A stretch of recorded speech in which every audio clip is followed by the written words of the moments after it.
None of them are watching anymore, particularly the young women. The young women, Rich, are completely out on They're NXT. done. Yeah, they're done.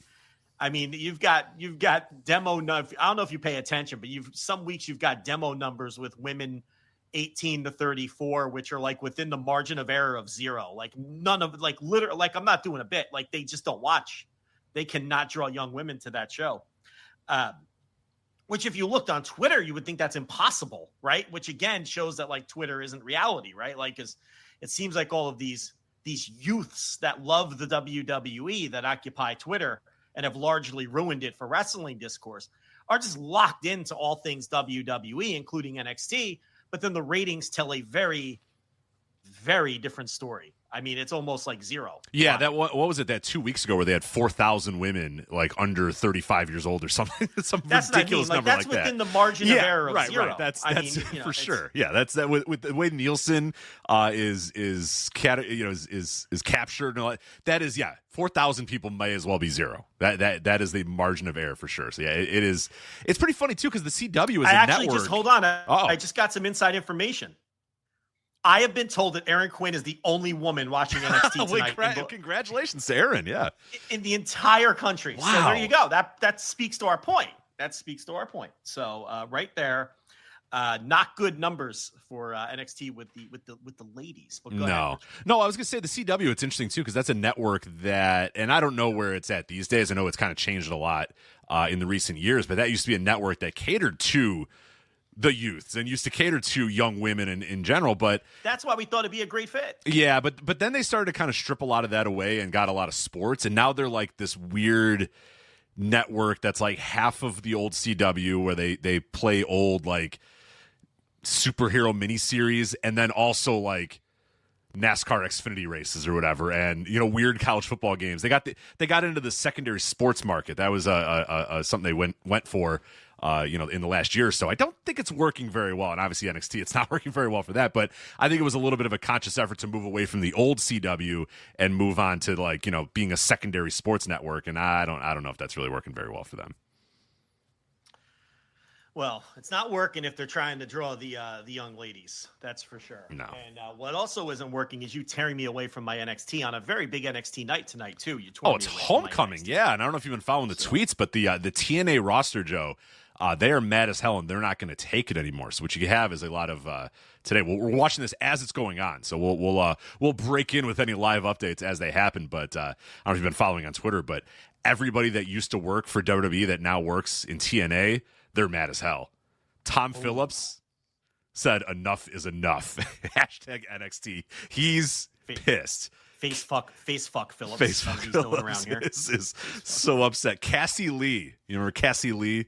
The former, what the fuck was she? I do. She's an iconic. Yes, one half of the Iconics. Or isn't it the Ironics now? What are they now? The Inspiration is what they are. Something with an I. Close enough. What did you say? The Ironics. The Ironics, yeah. The Alanis Morissettes is what they are. Right. Cassie Lee said, sick to death of at NXT running roughshod over at TNA like there are no consequences. You're playing with fire at Shawn Michaels. And it's like, whoa, all right. Here we go. So they're going to cross the line and jump the rails. Well, I knew it was a big night, and I wanted to enjoy it, and you will not allow me. So I have to DVR it. And don't you have a TV within iShot, right? Don't you? Or no? You do, but you don't want to admit that NXT is not on there, and the Reds are. Well, yeah, there is a baseball game on, yeah. But you don't want to. Here's the problem: is if you can't, and I get it. If you can't focus on NXT, there's no point in half watching NXT. I mean, I want to really lock in and pay attention. Exactly. Yeah, you can't second screen NXT. You know what I mean? Phone goes away. No. Kids have to get locked away. It's a show that demands your attention nonstop. I mean, the reunion of Carmelo Hayes and Trick Williams, like that can't be looked at. It's exactly it. The baseball has to go on the other TVs. The kids have to be sent to bed early. The wife, I don't want to deal with her. I'm horny. I don't care. Go away. I'm watching NXT. Beat it, Toots. Yeah. I don't care if you're wearing a new thong. If you need. I don't care. I'm not coming. Right. That's a Maybe unite. later. That's a unite. That's a unite or maybe later. You got to give me 2 hours because NXT's on. Yeah. That's just, it's so, but duty calls and I've got to work tonight. So here we are, Indeed. I got to watch it later. Indeed, I'll get it on the DVR. We're going to do a lot today. We got a lot going on, even though it's a Tuesday flagship. We're going to preview All Out, obviously coming up this weekend. Also, WrestlePalooza, WWE's WrestlePalooza, also coming up this weekend. We will check in. We've been doing this periodically, check in with if anybody actually understands how to get this WrestlePalooza show, what ESPN Unlimited is, or how they're advertising it. And Joe, I can tell you, not going great for anybody really at all.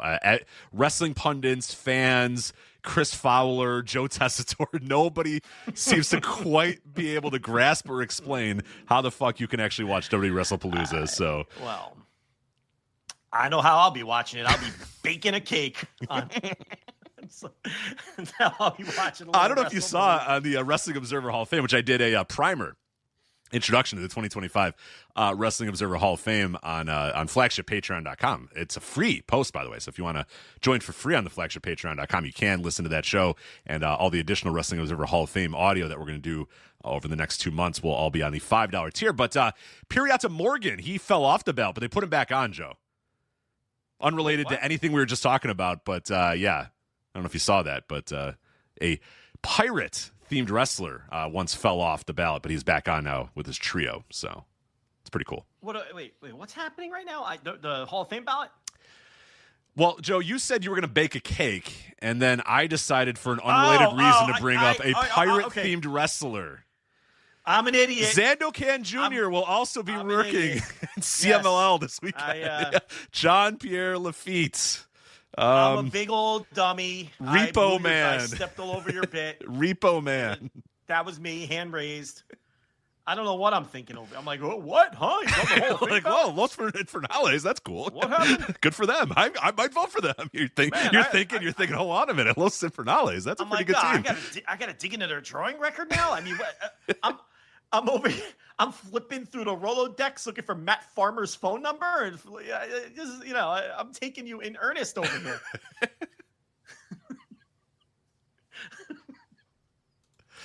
But we'll get to that when we get to it. Speaking of CMLL, we were just talking about pirate-themed wrestlers. CMLL's 92nd anniversary show is this weekend as well. We're going to preview that. That's a big weekend, man. What a weekend in wrestling. Plus, as we're always, come on, the world of MLW does not stop. And we have a review of MLW Fightland, their newest YouTube special that was on Saturday, so you're going to get that. As well. Zandokan was on that show. He was on that, another pirate theme. He was everywhere. This guy's working everywhere. Yeah, he was on this one too. So, he's limping around on that leg of his. He hurt his leg in Arena, Mexico. He's going to have a peg leg soon, this Zandokan. He really is, yeah. Akira Kwan, he stole the MLW middleweight championship, but then he actually won it for real on Fightland, so that's cool. So, oh no, he did not win it. Sorry, he lost it. No, sorry, Templario won it. Don't listen to me. And then Worlds Collide. We're going to review Worlds Collide. AAA's second AAA Worlds Collide 2025 Part 2. Dose. They're not calling it that. They're not. They're just calling it Worlds Collide, which we have to call it something, though. We have, because they had Worlds Collide already. So if we call it Worlds Collide, and Joe, I'm sure throughout our review, I'm going to say Worlds Collide, and you're going to think I'm thinking of the one from a couple months ago. Yeah. And it's going to be very confusing. About the other one. All right. Because you remember that card off the top of your head easily. The amount of effort that they're clearly putting into this project by naming every show Worlds Collide, I don't know. But we'll have to get into all that, I guess. Yeah. Oh, geez. Yeah, that's tough. That's a tough thing going on there in AAA. That's not. You can instantly tell the level of care. You want to just start with that? You want to go right to that since we're okay? Yeah, let's do that. We'll talk about that. We'll lead we'll because I don't have a whole lot to say about this show. Because as you mentioned, this was up on YouTube. It's Worlds Collide. It's the same name as the show they had in June. Wikipedia just calls it Worlds Collide (June 2025) and Worlds Collide (September 2025). So they can't come up with a different name. As good a method as possible. Exactly. To distinguish. Fine. Yes. I put Worlds Collide 2025 Part 2, Electric Boogaloo. I believe you made a similar joke as well. We can go with that. Whatever it is. Regardless, it's the second 2025 Worlds Collide. Cage match went with AAAxWWE AEW, that'd be news. AAA WWE Worlds Collide 2025 Las Vegas. Okay, so we're doing a Los Angeles, Las Vegas Worlds Collide. Here's the problem. What if they go back to LA or Las Vegas, which is right. Very likely. It's extremely possible. Yes, extremely possible. Then they're going to have to do AAA WWE Worlds Collide 2025 Las Vegas parentheses 2 closing parentheses, right? You could do the 1 and the 2 because isn't that what cage match usually does in these instances with the Roman numerals in the parentheses? Yeah. So that might be what they go with, but you could see the level of effort put into this here. And I think that's really, to me, that's the overarching theme of this review of Worlds Collide is there's not much going on here with this AAA thing. It's happening and they're doing it, but there is, the minimal amount of effort from the name of the show to the promotion of it, which, by the way, they got to 2,485 tickets in the Cox Pavilion, so they got up to 2,500 tickets. That's the final count from WrestleTix. So they had some late momentum to get above 2,000 and get over that 2,500. That's not a good number. House. No, that's a bad number. Yeah. It's no doubt about it. It's a bad number. Look, if you would have told me that AAA before the sale was going to come to America and sell 2,500 tickets in Las Vegas, well, yeah, I would have told you that's phenomenal. And you're probably crazy because that's not going to happen. But let's be honest. This is a WWE show. This was promoted as these are cross-promotional, these Worlds Collide shows. WWE is on the marquee. It's in the ring. It's on all of the advertising. So for them to sell 2,500 tickets when you have 50,000 Mexicans in town for the boxing match the night before, and like we talked about last week, and you're running the smaller building next to the real building, I'm sorry, I can't consider that any kind of ticket moving success.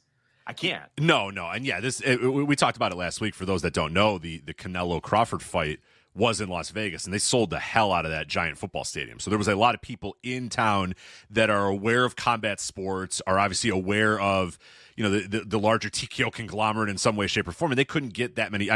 They got a nice walk up. They got up to that 2,500 or whatever. But that's not any great shakes when you have 50 to 60,000 people filling a football stadium to watch a fight the next day. That's not a fight did a neat and tidy $47 million gate. So yes, right. I think they did a right. Nice little piece of business there, I would say. Yeah, they did okay with that thing. Yeah, and I forget how many people watched it, but it's some ungodly number that watched it on Netflix too. But regardless, it's wild that didn't translate to anybody actually going to the show.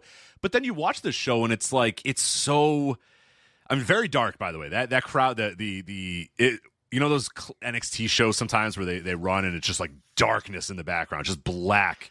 Yeah, the last one. Yeah, the last one. No, the one in Vegas. Remember the one in the same building? I think was the same way. It was just dark. You couldn't see anything anywhere else. But yeah, that last. Oh, you're talking about the shit. Where were they? In Joe Gagne country. Yeah, Joe Gagne country. What is it? Is it Worcester? It's not Worcester, Mass. What is it? Someone will remember. That looked like a Flow Sports indie show from 2015 or something. Mm-hmm. It was just. Because Joe Gagne was the only one there, and they didn't want to show his ugly mug, I think, is what happened there. So they just turned the damn lights off, and because nobody there. Yeah, no, but this was, they weren't exactly pumping up the house lights on this one either. But they sold every available ticket, I guess. So look, my overriding thoughts now that we've seen a few of these, we've seen Worlds Collide Roman numeral 1, we've seen Worlds Collide Roman numeral 2.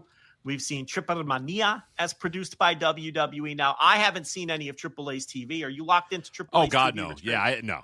I didn't even know that they were still running TV, to be honest. But okay. So you're not hitting up the DMs of Cubs fan and Rob Viper looking around for AAA TV. Is it on Space? Is it on Space? It's always on Space. Is it on Space? I don't know if it's on Space or not. So anyway, my point is that the shows that we've, the bigger shows that with WWE in control, I think now.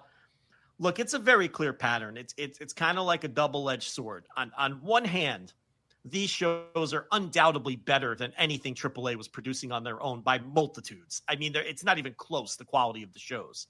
Even though these shows are decidedly average, they are multitudes better than what AAA was producing on their own.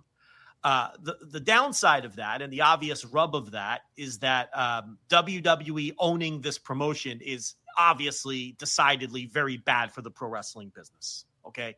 So if you're just a fan watching shows, you're getting better AAA shows than you were getting before, but you have the much bigger downside of WWE continuing to get TKO, getting their tentacles into everything and expanding their reach. And that's not a good thing.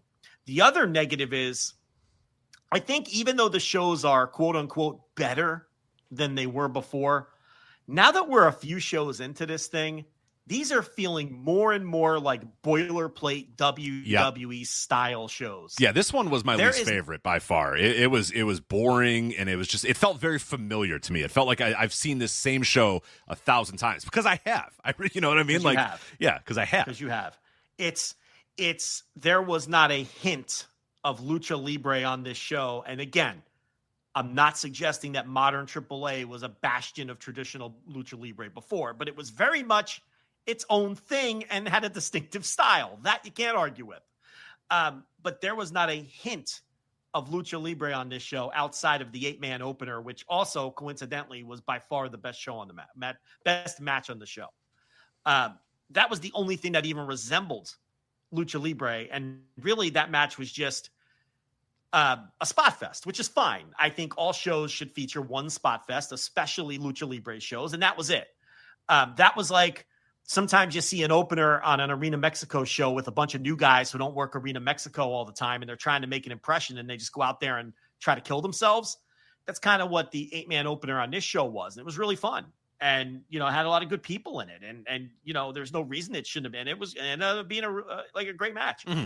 Outside of that, this was a boilerplate WWE style, WWE house style show. And this was just, so what we're seeing is AAA under the ownership of TKO is slowly, and maybe even not so slowly, just evolving into WWE Latin America. Right. That's what this is. WWE with some Mexican wrestlers on it, but not many. I mean, honestly, you go up and down the card, not many other than that opener. That opener was the only one I think that was, is that the only match that had only, so that's the only match that was predominantly either Mexican wrestlers or Latino talent. or whatever you want to call real AAA talent, predominantly Latin talent, whatever. Every other match had either half American or half, North American WWE talent. Like main roster wrestlers. Even the opener had the LWO, which are just transplanted WWE guys that they weren't doing anything with on the main roster. But the rest of them, yes. So that's what these are becoming. These are just WWE south of the border shows, Latin America shows, WWE Mexico, because it's very clear that they are instilling their house style into AAA. And the other thing that's pretty clear now too is there's a very small group of inherited AAA talent that they're willing to expose to a wider audience. And that is all the ones that you kind of could have predicted to begin with. Octagon Jr., Laredo Kid, Psycho Clown, Mr. Iguana. I mean, El Hijo D. Dr. Wagner Jr. We could have picked these guys beforehand to be the ones that are on all of these shows, because these are all of the people who are either actually good or marketable. In the case of Mr. Iguana. Mr. Iguana is not a bad wrestler, but he doesn't try to go out there and have great matches. He just goes out there to get the puppet over, which good for him. He's going to make a lot of money. But we could have predicted beforehand that, and that's who's on all these shows. And then they cut all the fat. Whoever's working the TV, they're not working. And then they're supplementing that with, fucking the WWE talent that don't have much to do on the main roster. And then they're agenting and producing these matches like they would. Man, that 4-way for the AAA Latin American title. Yeah. Featuring Ethan Page and El Hijo D. Finn Balor, whatever, Finn Balor Cito, JD McDonough, Dragon Lee and Wagner and son of Wagner. That was every 4-way on every WWE Raw.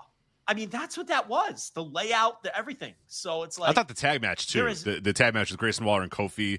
versus Pagano and Psycho Clown. Like, you take Pagano and Psycho Clown, and then you work that you put them in the box of WWE babyface tag team. Like, that's essentially what they worked this match with, which is insane when it's Pagano and Psycho Clown. But that's what it was. It was Grayson Waller and Kofi Kingston cutting off the ring because they're WWE heel tag teams and basically building up to a hot tag to Pagano. And it's like, what is this? What is this? Like, what happened?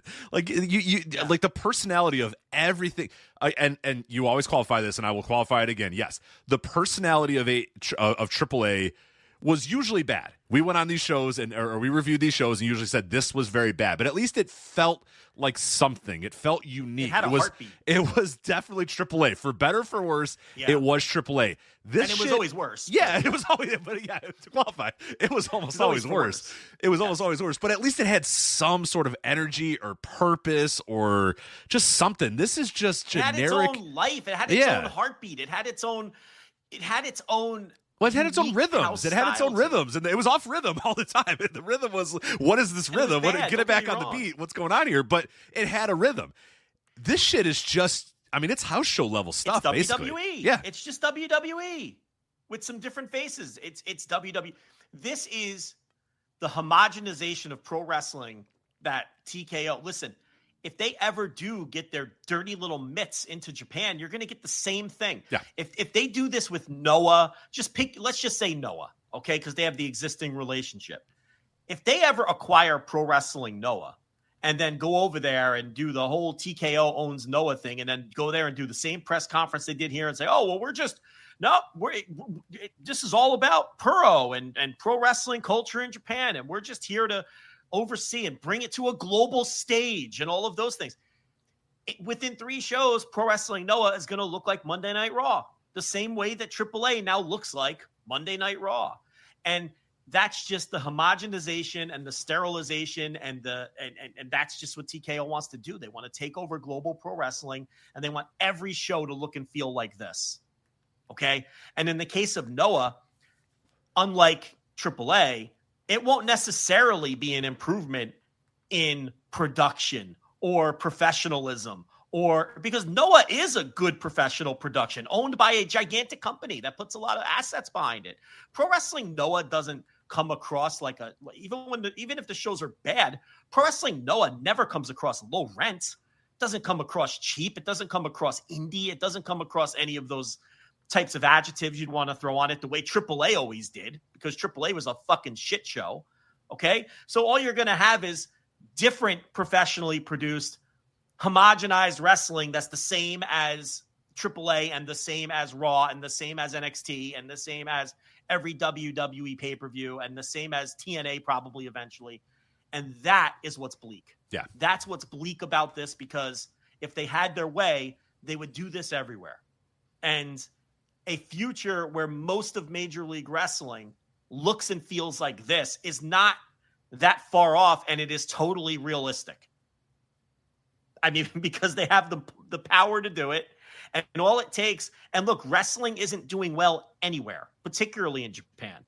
All it's going to take is someone who owns one of these promotions in Japan to want to throw in the towel and take the bag. That's all it's going to take. That's all it's going to take. If you think it can't happen, you're nuts. Okay, it'll be a little harder because the culture, they don't like to sell to American companies, all that stuff. But it's not possible. Well, we're in the right environment now more than ever for it, because, like you said, almost everyone is struggling. There's very few companies in Japan that are feeling good and saying, "Nah, fuck that." If TKO shows up with that big bag of money, there's a number of companies, I think, that at this point in their life cycle would probably take it. And that wouldn't be the case a couple of years ago, 5-6 years ago. The money's bigger, first off. TKO's got more money and they can offer bigger money. And it's just like you said, it's the atmosphere and the environment is just right for it, because there's just nobody is really doing well. You know what I mean? Like, you know, right down from New Japan, it all kind of comes from the top. But yeah, New Japan itself is not doing any great shakes. Now, I don't think they would ever do it, but like you're saying, it's one of those lower level companies. It's a Noah, it's an All Japan. It's one of those that, you know, if TKO shows up with a big bag of money and says, "Hey, here you go," you'd be stupid not to take it at this point if you're a struggling company and they give you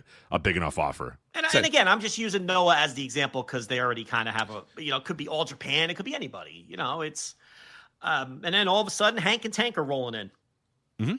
You know, you got Shooter Natty, who, wants to go all over the world doing shooter natty stuff, and good for her. But I mean, but that's was really my overriding feeling watching this show. The first couple was like, oh, okay, AAA is going to be watchable now. And now the last couple, you're like, oh, okay, this is just WWE south of the border. And why do I want more of this? The answer is I don't. Who could possibly want more of this? No, it was very generic show. And when I got done watching, I was just like, all right, yeah, this is what it's going to be now forever, probably. Like it wasn't not only just from the in-ring work, and the in-ring work was very glaring, but the way the show was paced and booked, and just it was, the intro video, we do the national anthem again. By the way, Nick Khan and Triple H decided we're good.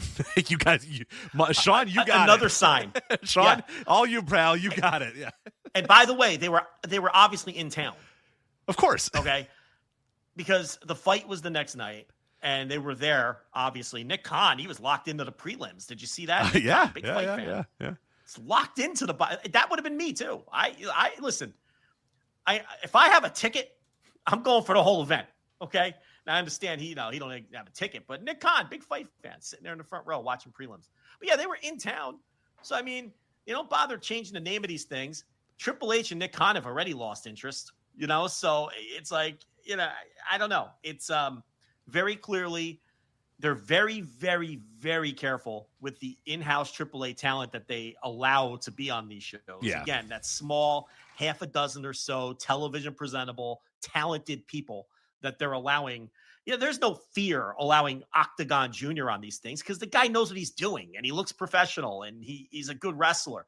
There's no fear. A Psycho Clown, that guy's charismatic and has a great look and all those things. You go right down the line, but it's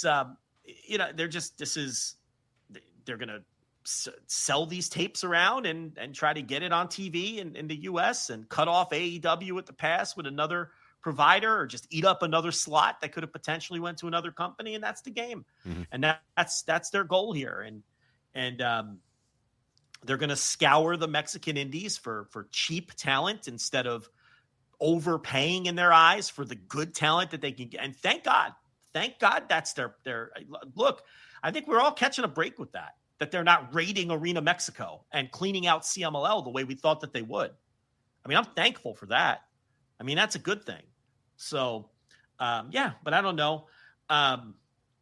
The show, again, I mean, I guess we should talk about the show itself. I mean, I thought the opener was so much fun. I mean, I thought the opener, I thought La Parka acquitted himself very well. I think this is the first time they've used him. And it was, in fact, La Parka and not LA Park, for those wondering. They brought in Mascarita Sagrada, which there's been many Mascarita Sagradas over the years. This was the guy that used to work for WWE. This is El Torito. I'm almost positive that's who this one was. I believe that's the case. Version. Yes. So I think I saw Rob Viper talking about that on his timeline. And he is not just a lucha expert, but he is the Mascarita Sagrada expert of pro wrestling. They brought in Mini Abismo Negro, but they didn't bring in the usual Mini Abismo Negro. They brought in Demas, which he had a very interesting week because he worked for an AEW adjacent show a few days earlier, and then he's working for a WWE adjacent show as a different character a few days after that. So if that means that Demas got himself a gig because they like him better than the other guy who usually plays the character, and I think that guy kicked up a stink, if I'm not mistaken, which... Wait, this was Demas? I didn't know that. This was Demas, yeah. Holy shit, oh, good for him. Wow, crossing the line, and nobody knows. How many people do you think in both companies know that dude... I'm sure somebody in AEW knows that, but how many people in WWE know? No, they know. I mean... Nobody in WWE knows. How many... Yeah. How many people in WWE know that he worked like Dean 3 a week earlier? Zero. I'll set the line at 0.5. What do you take? Yeah. I think maybe Borash, I'll give him credit. He probably knows what's going on, but he might be the only. I didn't know this was Demas. I'll tell you what. Corey Graves 100% knows. That guy knows everything. That's true. Yeah, he's locked. One thing I've learned here is Corey Graves is like a fucking lucha encyclopedia. Who knew? Like that guy legitimately, look, whether it's through doing his homework or just because on a night off, he's kicking his feet up and watching the AAA TVs that we're not watching. This guy knows his shit. And I don't care how the sausage is made. When he gets on the air, he knows what he's talking about. And do you notice Conan keeps trying to hit him with like, hey, Corey, did you know that? And like Corey cuts him off. He knows I knew. Yeah. And Conan's like, oh, okay. And he like just gets cut off every time with like, he thinks he's coming in with his, the Conan clock has to be ticking, right?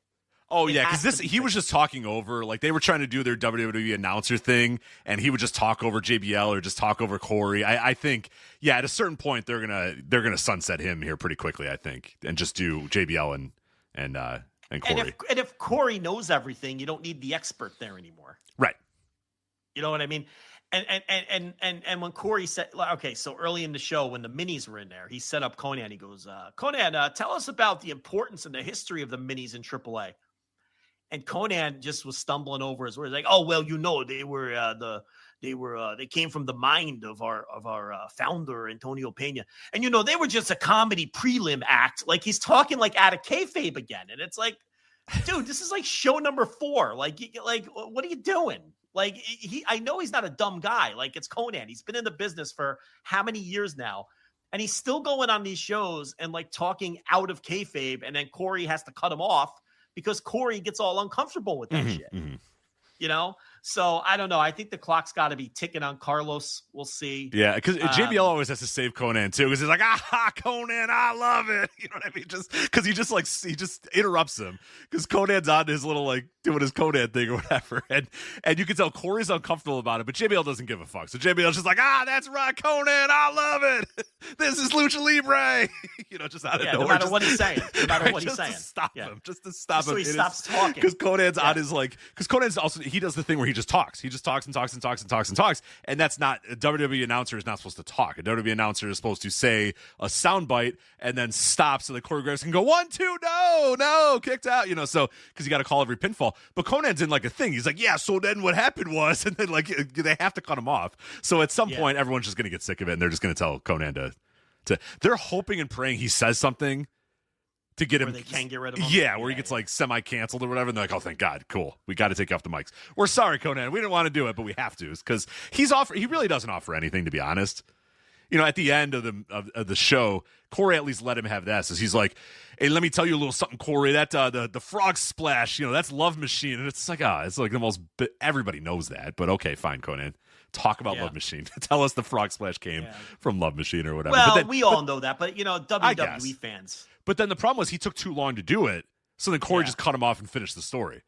There's a certain pacing you have to have. Exactly. Because Conan's like, so here's the thing, Corey. Here's the deal, Corey. Let me talk about this. Corey. Let me talk about this. Okay, so Love Machine, Corey. Yo, let me speak on this. He's like doing a WCW promo. The frog splash is technically Love Machine, and then what happened was Love Machine died, and then Eddie Guerrero and Corey's like, then Eddie Guerrero borrowed it in homage to the Love Machine. We got it there, guy. The problem is Corey has to call 9,000 pinfalls and tags in that time.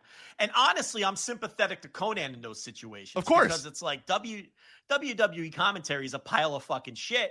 And Conan at least is trying to bring some flavor to it and something a little different and interesting. But you can't because the pacing is just different. It's just different pacing. Right. You know? So you gotta yell tag when a tag happens, or else the fans will not know if someone tagged in and out. So yeah, and maybe their fans would have learned something. I'm sure they all think it is Eddie Guerrero's move. Sure. That, you know, everyone's been doing since of course. then. You know, and not that Eddie was doing that in honor of his partner, you know, but you don't have time to say it because you have to sit there and acknowledge every fucking tag and every cover. So I don't know, the usual mixed bag with Conan. I get what he's trying to do, but the pacing's off. He keeps slipping in and out of kayfabe. It's just, the minis. He was like, they're comedy prelim wrestlers, and it's just like, oh no. You know, he Antonio Pena, he was using them as comedy prelim guys, and they couldn't have cut him off faster. Like they knew where that was going. They're fun. They're one of the best parts of this entire show, Conan. I tell you, the minis, like, they never cease to amaze me, Conan. What they do, they're incredible. And then finally, Conan is like, yes, these are two of the best in the world, and then he just stops. You know, so it's like, but no, this match was really a lot of fun. But look at the talent in the match. I mean, you know, you've got maybe the best mini of all time. He's certainly in the conversation. You got Demas on the other side working with him, who's an excellent wrestler. You got Octagon Jr., Laredo Kid, Cruz del Toro, Joaquin Wilde. I mean, there's just talent up and down this match, and they were just out there to do shit. and it all landed.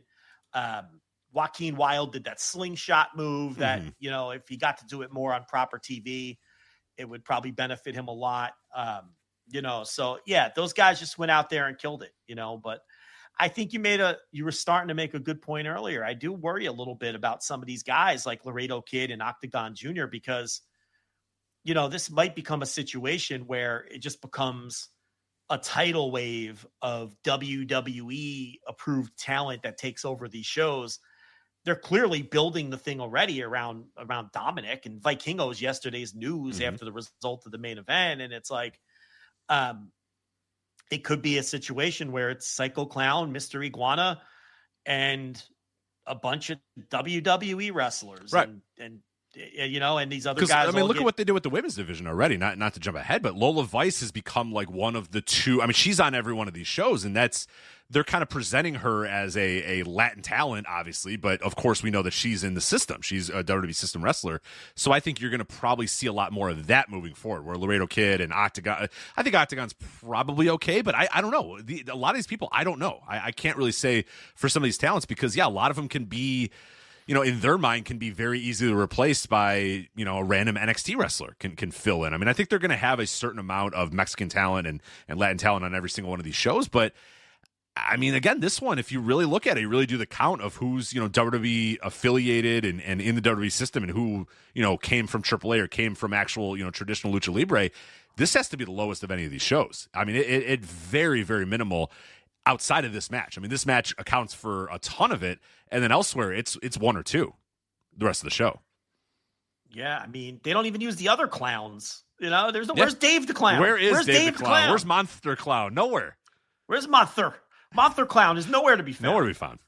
And, I would love to see Dave the Clown. There is no Dave the Clown. No Dave the Clown. You look at some of these other random AAA shows that are like, their house shows down there or whatever, and there's a bunch of guys that like, you just hardly ever see or never see on these WWE produced versions. But so the opener was a lot of fun, and then the rest of the show, as I guess we'll go through it quickly. It ranged from existing to slightly above average, I guess. So Natalya and Fabi Apache, I don't know.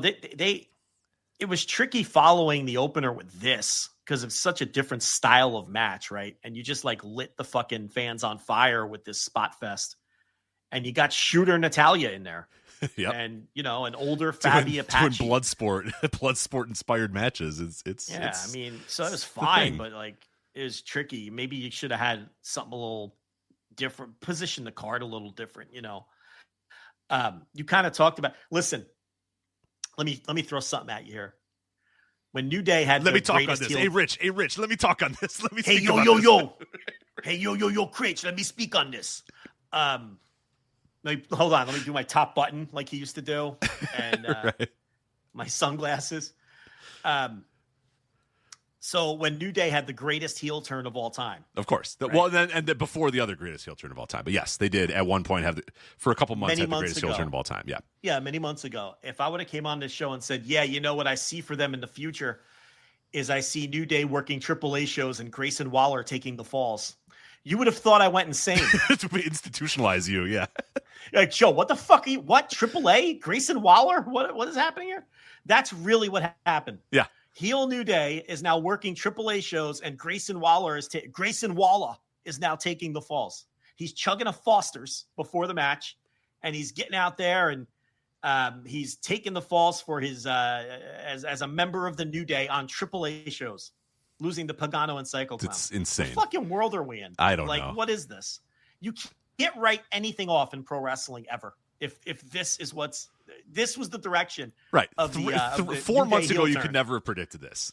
At the beginning of the year, you could have, like you said, when that New Day turn happens. Yes, they're ultimately what's going to happen for them in September. Joe is they're going to team with Grayson Waller and lose to Pagano and Psycho Clown in a AAA World Tag Team Title match. Yeah, it's a fucking Mad Lib. This match was a Mad Lib. What is this? So I don't know. It was fine. It was 17 minutes. It was just so long. This was two WWE veterans and competent WWE style wrestlers dragging Pagano, kicking and screaming into watching a perfectly acceptable second hour of Raw match. That's this was. This didn't have the Pagano, everything just fell apart spot. It was fine because it's Grayson Waller and Kofi Kingston holding everything together. Those are pro wrestlers right there.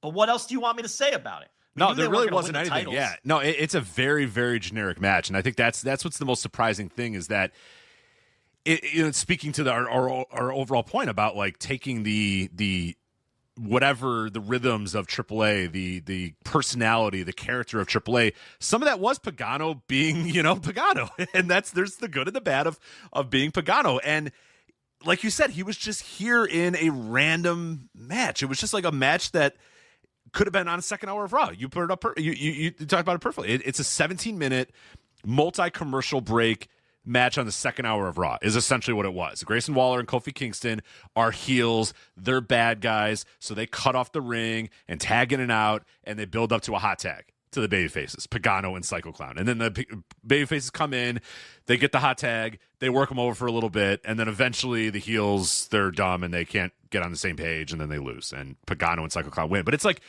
that's how we're describing Pagano and Psycho Clown, as just like guys working the second hour of Raw, having a match that anybody else could have. You could throw any two other people in this match and nothing changes about it. You know what I'm saying? Like you can move Pagano out of this match and put anybody else in that spot. You can take Psycho Clown out of the match and put anybody else in that spot, and they could have the exact same match spot for spot. And if that doesn't tell you what this current thing is with AAA and WWE, I don't know what will. The fact that you can turn Psycho Clown and Pagano into just dudes on the roster, guys just having a normal ass match. It very quickly has become a promotion with no character. It's just there's nothing in it. There's no character. There's some character in this next match. Was all character. Oh my god! Not that kind of character, sir. I knew when this match was happening. You were slapping your knee and grabbing at your stomach and your midsection, going, "Oh my god, this is incredible." Look, I've done the puppet rant. It went viral. It escaped our circle. I'm not going to do another puppet rant. Everybody knows how I feel about the puppets. By the way, I was 100% right in the puppet rant. Of course. I mean, I know that there's like AEW fans who get defensive because, Harley Cameron had a puppet. And I started getting arguments like, not all puppets are equal. It's not. No, there's a fucking puppet. They're all the same. Look, I'm getting fired. I promised myself I wouldn't do this. Okay. But it angers me. Don't defend the puppets in your favorite promotion. It's all garbage. I don't care where it's happening. That goes for Daryl too, New Japan fans. Rich, who used to scream and yell about Daryl like a psychopath? Oh yeah, in 2017 or whatever. Me. That's who. Me. No stuffed animals. No puppets. No dolls. Okay. If this show would have existed in 1992, I'd be out here tearing apart Rocco, riding on Paul Ellring's fucking motorcycle. Where they found him in a garbage dump, right? Yes. Uh-huh. Like Paul Ellering found it. Hawk was like, it's Rocco, my childhood. And by puppet. the way, it was universally panned at the time, and Hawk hated it so much he just fucking quit the company. Yeah, and this was WWE in 1992. Right. And people thought it was beyond the Everybody thought it was shit. Everybody assumed it was done to make fun of the Road Warriors and see if they could quit or whatever. And Hawk took him up on it. Hawk said, you know what? Fuck this shit. I'm out. Bye. I'm going back to New Japan. See you later. You're on your own, Animal and Paul. Yeah. And it wasn't far. I'm not coming to the ring to a fucking puppet. Right. But now, if it's in your favorite promotion, you defend the puppet. Whether, whatever promotion that happens to be. It's your duty as a tribalist to get out there and defend that fucking puppet. Okay? It is your job as a tribalist, whenever there's a puppet in pro wrestling, to get out there and crack your knuckles and open up the X, formerly known as Twitter app. Maybe even the Blue Sky. I wouldn't know. Whatever. Maybe they're doing it there too. Your social media of choice. Crack your knuckles and get on there on your keyboard. And it is your duty to say, you know what? My favorite promotion needs to sell the puppet. They need to make money selling the iguana. They need to, oh man, my favorite promotion really dropped the ball not selling insert puppet here.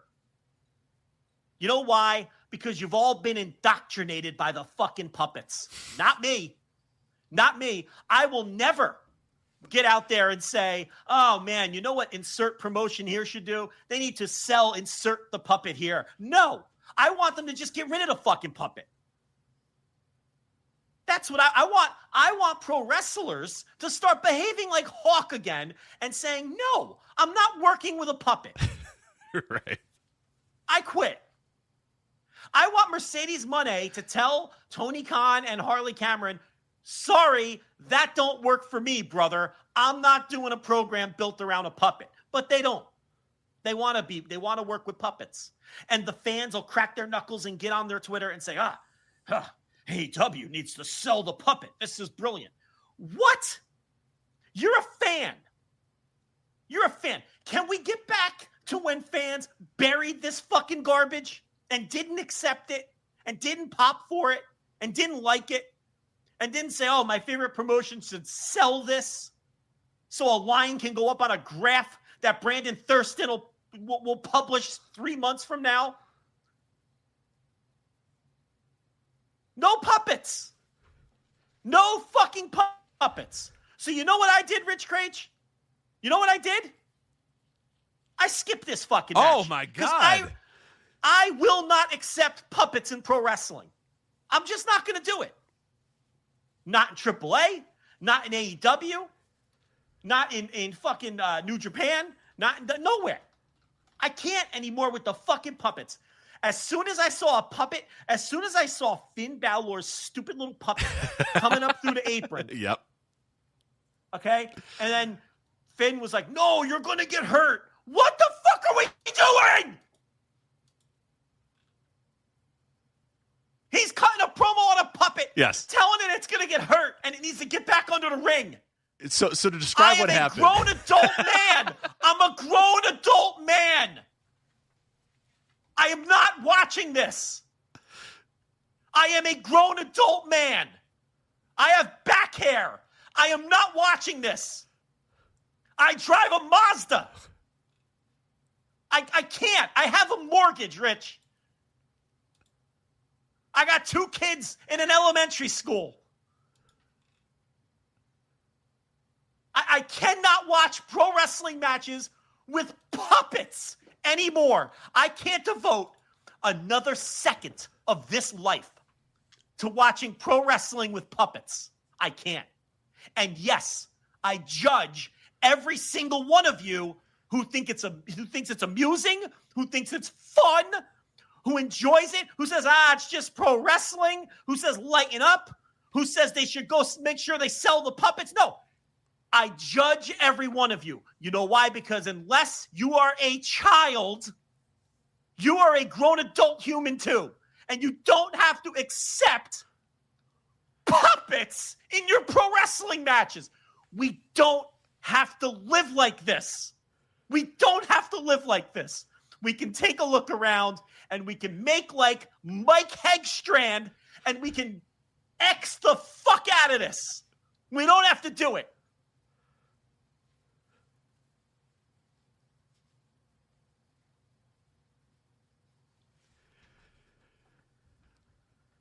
You missed a hell of a puppet match, let me tell you, sir. So as Joe's describing, unfortunately, nothing that you said was false. So what happened is Mr. Iguana has the fucking iguana. We know that. Finn Balor has recently had his puppet. It's got his name. I'm not going to learn the name. I don't care. So Finn Balor comes down to the ring with it, but then he hides it underneath the ring. Then, like you said, at one point, the puppet emerges out of the ring apron. I'm not making any of this up, I promise you. Emerges out of the ring skirt, I should say. And Finn Balor goes, no. Go down, you're going to get hurt. And then hides it again. As JBL goes, I love it. It's like, all right. And then, eventually, Mr. Iguana gets the fucking iguana out. And then Finn Balor says, now's the time. I'm going to attack him with my puppet. So then he tries to attack the iguana with his fucking puppet. but then the iguana does a suicide dive and takes out Finn Balor's puppet. And JBL goes, I've never seen anything like that. I tell you, this is incredible. So it's fucking so stupid. Just fuck this and fuck you so too bad. If you like this. Just and then Lola this. Vice gyrated her ass and beat Roxanne Perez. The end. I don't know. Who cares? Who fucking cares? Lola Vice did moves and then gyrated her hips and the puppets, and then Roxanne Perez was also there. 12 minutes of your life. So you at least got 6 minutes of your life back. Because you at least, I think you watched half of it, maybe. Whenever that fucking puppet emerged from the ring apron. Yeah, I guess it was pretty early on. The whole match was surrounded by the puppet. I mean, it was all dictated on the puppet. So yeah, it was probably a little earlier than that. That's it. I'm done. I was done. Yeah, that's fair. I don't have to live like this. We don't. We can ask better of professional wrestling. It doesn't need to be this way. Okay, I refuse. I refuse to live this life of puppets, and I'm not doing it anymore. Listen, every man has to have a line, okay? You got to have lines in this life. That's my line. My line is puppets in pro wrestling matches. Whether you're treating them earnestly like they're alive, like they did in this match, how is this even a conversation? We've had this conversation a lot recently too, which is the other disturbing thing. You know what? I never need to see a puppet emerging slowly from the ring apron ever again, because that's what they did in this match. That's what Harley did. That's the new puppet thing. Is we're going to pretend to do the Vince McMahon coming up during that WrestleMania match with Ric Flair thing, where it emerges from the apron, and we're supposed to go, oh my God, it's here, and I'm done. I'm with you. I'm over it. I will have to watch these though, because you're not going to. We are reporters, and I will have to report on these matches. I will allow you, because obviously it bothers you a lot. I will allow you from henceforth. You're good. I will watch all the puppet matches for you, but I would also like there to not be any more puppet matches. I think that I will do it. I will watch them anyway, but I do believe we should maybe try to have fewer of these if possible. The chat is talking about the Muppets and Alf and no. These are valid puppets. Listen, I've got no beef with exotic puppets. The Muppets, Fraggle Rock, Alf. Okay. But puppets in pro wrestling matches bother me for many years. And I can't accept it anymore. I can't. Because when you turn on a Muppet movie, there's an expectation. There's an expectation that you're going to watch. That you're about to watch puppets. Right. When you watch Punch and Judy, you're not like, what the fuck's with these puppets? Like, when you turn on Punch and Judy, you were going to get puppets. You knew that. Whether it's marionettes, whether it's the hand up the ass ones where the guy is talking for the puppet, whether it's a Muppet style puppet, those are all valid puppets. There is no reasonable expectation or reason to have to watch puppets in a pro wrestling match, in a simulated fight. That's the difference. So no, I have no problem with the Muppets or Alf, or I love Alf. Or Fraggle Rock. Alf chasing around the cats. I love that shit. I just can't watch these puppets in pro wrestling anymore. They don't belong. They don't belong. And I can't do it. And I judge you if you can do it. 100% judgment of you. I am better than you if you enjoy puppets in pro wrestling. That makes me better than you.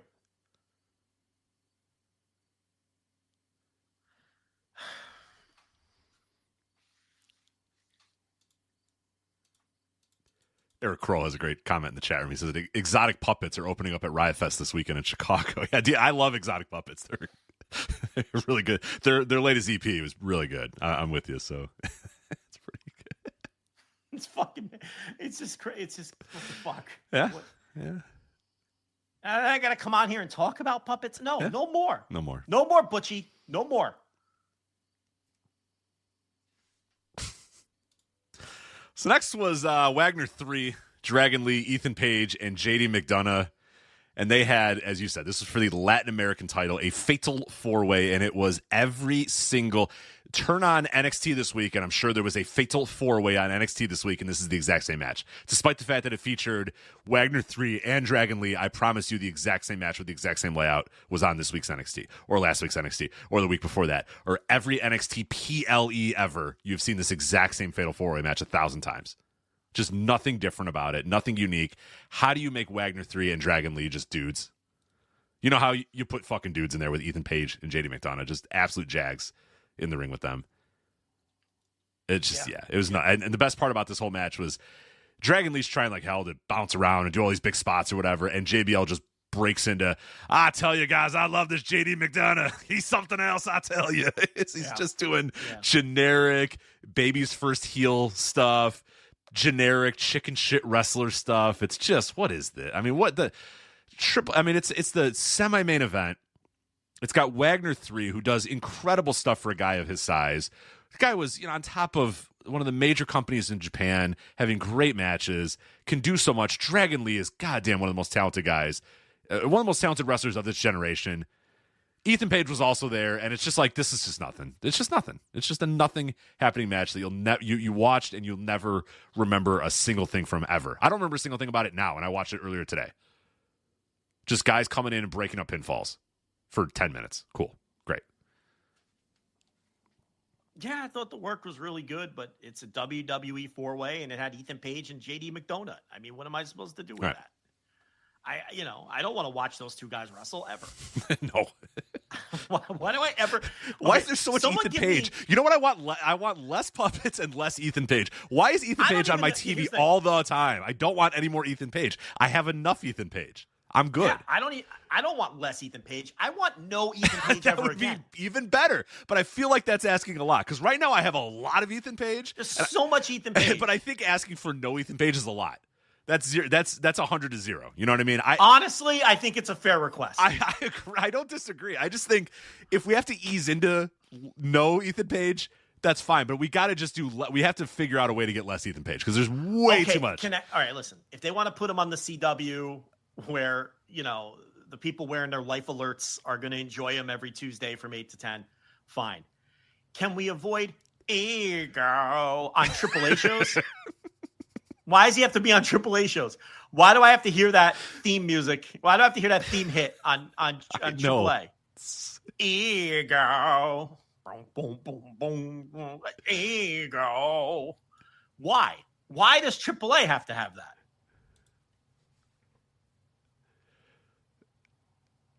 Can't he go toy hunting or something and never come back? That was a lot better. That was a lot better when he was toy hunting on YouTube. I mean, does BLP still run? Can he go do Karate Man at BLP and never be seen from again? That's too much Ethan Page, yeah. But luckily he did not win. Wagner 3-1, and he's still your Latin American. BLP Mikey can book Karate Man versus Dan the Dad in a 7-match series that I never have to put my eyes on. Yeah. Go do that or something. Dan the Dad could take off the belt, do all the gimmicks. Bring the mug, number one dad, to the ring. Ethan could do Karate Man. Yeah. Yeah. All 88 people will love it at the show. In where they run? Naperville, Illinois or something? No. That's near me. Crown Point, Indiana is where they run. Crown Point, Indiana? Yeah, Crown Point, Indiana. Whatever. Now you know Naperville because you got swingers on your block, right? Yeah, Naperville's the swinger hub. Yeah. I got people across the street moved in. They're from Naperville. Yeah. And they're not bad looking. They're not bad looking people, Rich Grage. They're not the worst looking people. I got to tell you, we've already asked. I'm like, would you with the husband? She's like, oh yeah. I'm like, well, I would with the wife too, no doubt. All right, here we go. Good. They're not bad looking people. They're not bad looking. They know the rep. Everybody in Naperville knows the rep, and they might be. Well, as soon as we see a pineapple hanging on the front door, you'll know. Yeah. I might be bringing over some of my meatballs. You know what I'm saying? I hear. What's the other There's the pineapple. I think there's the double Adirondack chairs in the front yard. There's a whole list of that one doesn't seem fair. That one doesn't seem fair because I think just putting 2 Adirondack chairs in the front of the house just to enjoy your neighborhood. You've definitely had people knock on your door because you've had 2 Adirondack chairs on your porch. Well, I thought about it. I've definitely had 2 chairs out there and realized someone said, "Hey, you know what that is?" And I'm like, "Oh, come on, that's such a wholesome thing." Fine, I'll put them in the back. So they're in the back now. So okay, because I'm not down. I'm not down with that lifestyle. So. The other thing is you put a giant boulder in your yard, right? Isn't that the thing? A big rock? A big boulder? Isn't okay. Yeah. Let's see. I think that's the other one. I'm going to go to one of those big rocks. Swinger signs. All right, here we go. Pineapples are the most common swinger sign, especially upside down, of course. That's the constant. Everybody knows that. Yeah. A black ring on the right hand indicates somebody is a swinger. See, that's because a lot of people get those graphite rings or whatever, so that one's a little tough. But every man who's gotten married in the last 8 years has the black wedding ring. Yeah. But it has to be on the right hand. Oh, I see. Okay, all right. Oh, I see. Black on the right hand. Is on the left hand. Yeah, I see. Okay, so on the black ring on the right hand is a swinger. Okay, flamingos associated with swinging, particularly on cruise ships. So that's you attach a flamingo to your never door. Get me on a fucking cruise ship. No, I'm good, so I don't have to worry about that. Garden gnomes placed in suggestive positions could indicate swingers. God. No, that's just crude. I agree. Yeah, an upside down pineapple, that's fine. But I don't need to see garden gnomes, doing Eiffel Tower. I don't need to see your garden gnomes Eiffel Towering. Yeah. You know what I mean? Come on, man. Bending each other over. I Right, can't have that. Right. Come on, have some class. Yeah, white rocks are a sign of swingers. See the rocks. It's always the rocks. The rocks. So, and really just going around introducing yourselves, telling people you're from Napersville is really another sign. Naper. No plural. Naper. Yeah, well, Naperville. Napersville, Naperville. This other sign says hot tubs. I think that's a little... Come on. My grandma had a hot tub. Right. Come on. A lot of people have hot tubs and aren't asking to be...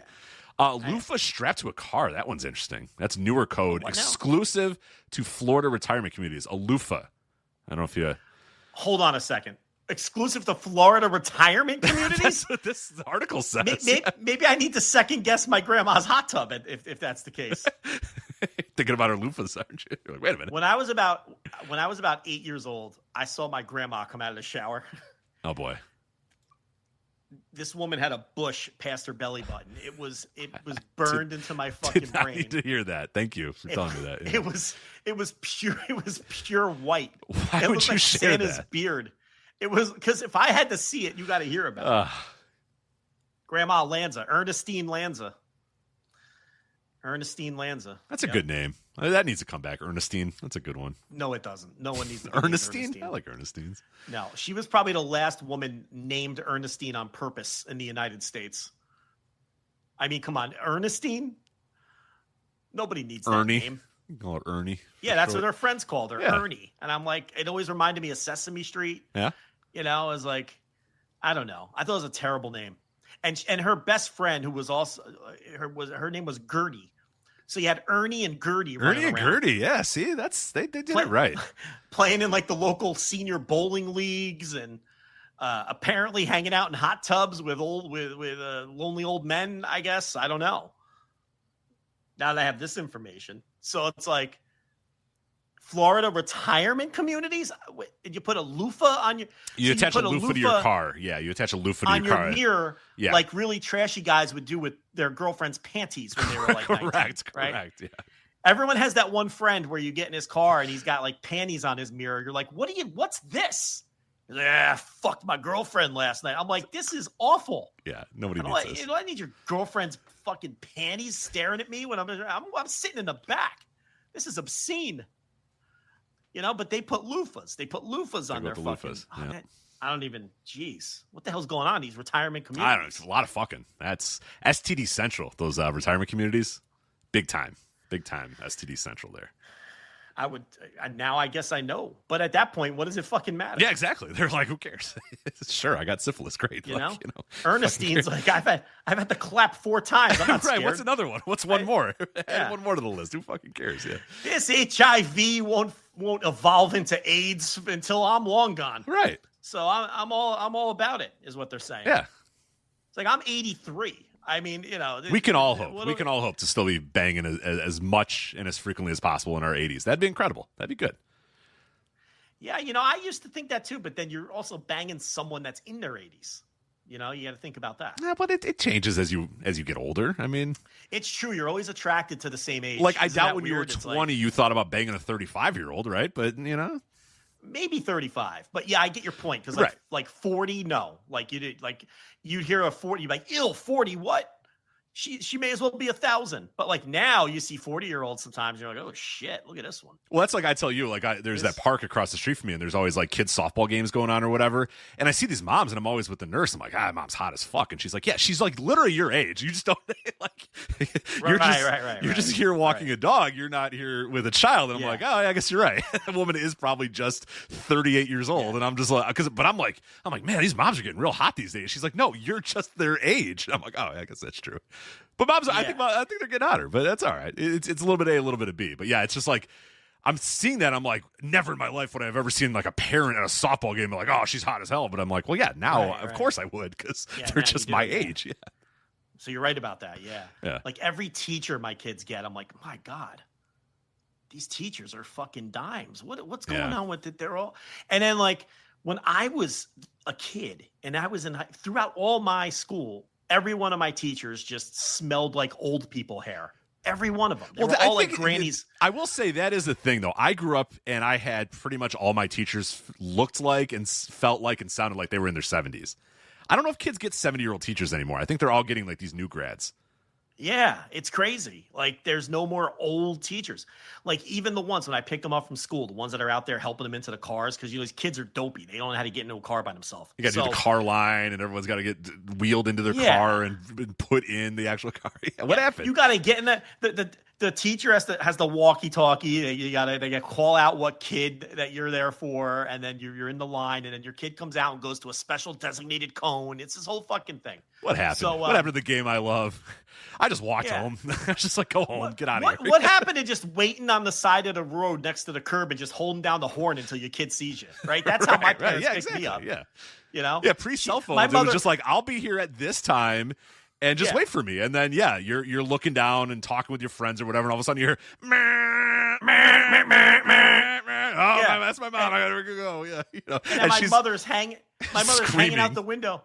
She's got a Marlboro Light hanging from her leg. Like, Joseph, get over here. And I got in the car. I got in the 87 Olds Cutlass, and then we went home. With the door that was 45 pounds. Yeah, that's how it was supposed to be. Yeah. One door. They didn't have the double, and then it was like the bench seats in the front, so she'd have to get out and move the bench seat up. I'd have to climb in the back. It's filled with cigarette smoke, right? Right, secondhand smoke. Like crazy, yeah. And then the kid who asked for a ride home was like, nah, I'm good. I'll wait it out, because they didn't want to get in with the fucking cigarette smoke, and then they drive you home. Now I got to get in a line. They got walkie-talkies, colored cones. Then the teacher opens the door. Is that your daddy? Are you sure that's your daddy? All this shit. And then they're like, yeah, that's my fucking dad. He's wearing who else would be wearing a backwards Reds hat? It's my fucking dad. That's clearly him and his Mazda. He's listening to Cubs Brewers on the radio at 3:15 in the afternoon. Who else could it be? Of course, it's Mad Dog Unleashed on the radio. Of course, it's my father. So, like, and it's this whole fucking thing. And who else in Texas is listening to Doggy on Sirius XM? Exactly. It's pulling up. It's like, yeah, that's Joe. Yeah. No cones needed. We know who that is. Yeah. Yeah. It's like one fucking kid gets kidnapped, and all of a sudden we got all these rules. You can't even, now you can't just sit on the curb and hold down the horn anymore. And you can't make your kid run across the street like Frogger, avoiding the traffic to get into your car. You have all these fucking, the schools now, they have like the you ever like try to pull into a school that's been built in the last 10 years? You have to go through this whole winding fucking road because it's built for the fucking car line. They can't just have a straight line into the parking lot, because that would only fit like 20 cars. So you have to go through this thing that's like that street in San Francisco going down the mountain. Lombard Street in San Francisco. That's what it's like navigating the fucking parking lot one car at a time.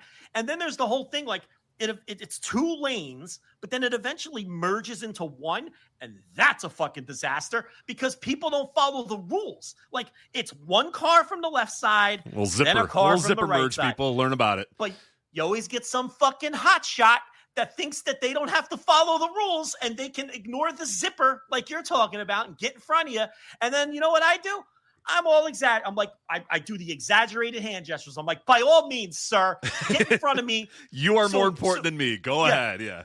So you can get out of here 38 seconds before I do. Absolutely, sir. Please ruin the perfectly normal flow that we all had going here, our little unwritten rule that we all follow, except you. And the other thing is, I know your kid's a fucking asshole too. Now I know that your kid is a little fucking asshole because you're a big fucking asshole.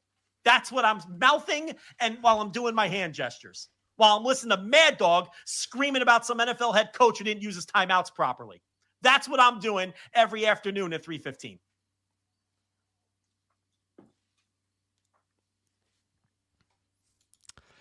So Dominic Mysterio and Vikingo in our main event here went exactly the way I said. You got to listen to me. I have the pulse of who's the Undertaker and Pete Dunne and Jeremy Borash and the mind. Yes, I'm earnestly. Those names are all actually people that have been mentioned as being part of the AAA. I guess I don't know what you would call booking office or whatever the fuck with these guys. But yeah, it was Dom Mysterio got the win. The crowd was 100% behind Dominic Mysterio the entire time. The crowd booed Vikingo the whole time, and Dominic Mysterio won, and it was a big-time deal, and we're supposed to celebrate it or whatever. So that's kind of what I thought was going to be, is that these fans were, even though they're supposed to boo Dominic Mysterio, and it's fun to boo Dominic Mysterio, in this case, they don't care about Vikingo. It's either they don't like Vikingo or they don't care about Vikingo. It's either one or two ways. You're ardent AAA fans, they don't like Vikingo for a multitude of reasons. They want Alberto. They don't think this guy deserves anything. They think he's been overpushed his entire career. Like that's been a love-hate relationship, or mostly hate relationship for a while now with Vikingo. But in this case, it's like we know Dom. Dom is the evil we know. We like to boo him, but now we kind of like to cheer him ironically as well. So this crowd was 100% behind Dominic Mysterio and rooting for him and doing little cheers and little songs or whatever. This match was completely designed for Dominic Mysterio to get the win. What was weird, though, is that they didn't have him get a babyface win, though. He basically got a kind of a heel-ish win because, of course, a bunch of people started running in. So you have Judgment Day running in, and then you have the quote-unquote babyfaces running in to send Judgment Day away. That didn't really work. You had Rey Mysterio come out to try to stop Dominic Mysterio from cheating, but then the crowd all booed Rey Mysterio, so that didn't go well. And then eventually Vikingo tried for his 630. He hit it, but then Dominic got some help in the last, I forget. Oh, it was fucking El Grande Americano, of course. It was El Grande Americano. I forgot about that. He comes out. Vikingo tries to unmask El Grande Americano. Again, by the way, speaking about another American talent replacing a AAA or Latin talent, El Grande Americano, one of the most over talents in AAA, is just, it's just a collection of random white guys that take over the mask at certain points. I think it's Tyler Bate right now. Maybe it was Fabian Achner this week. It's true. It could have been that. Yeah.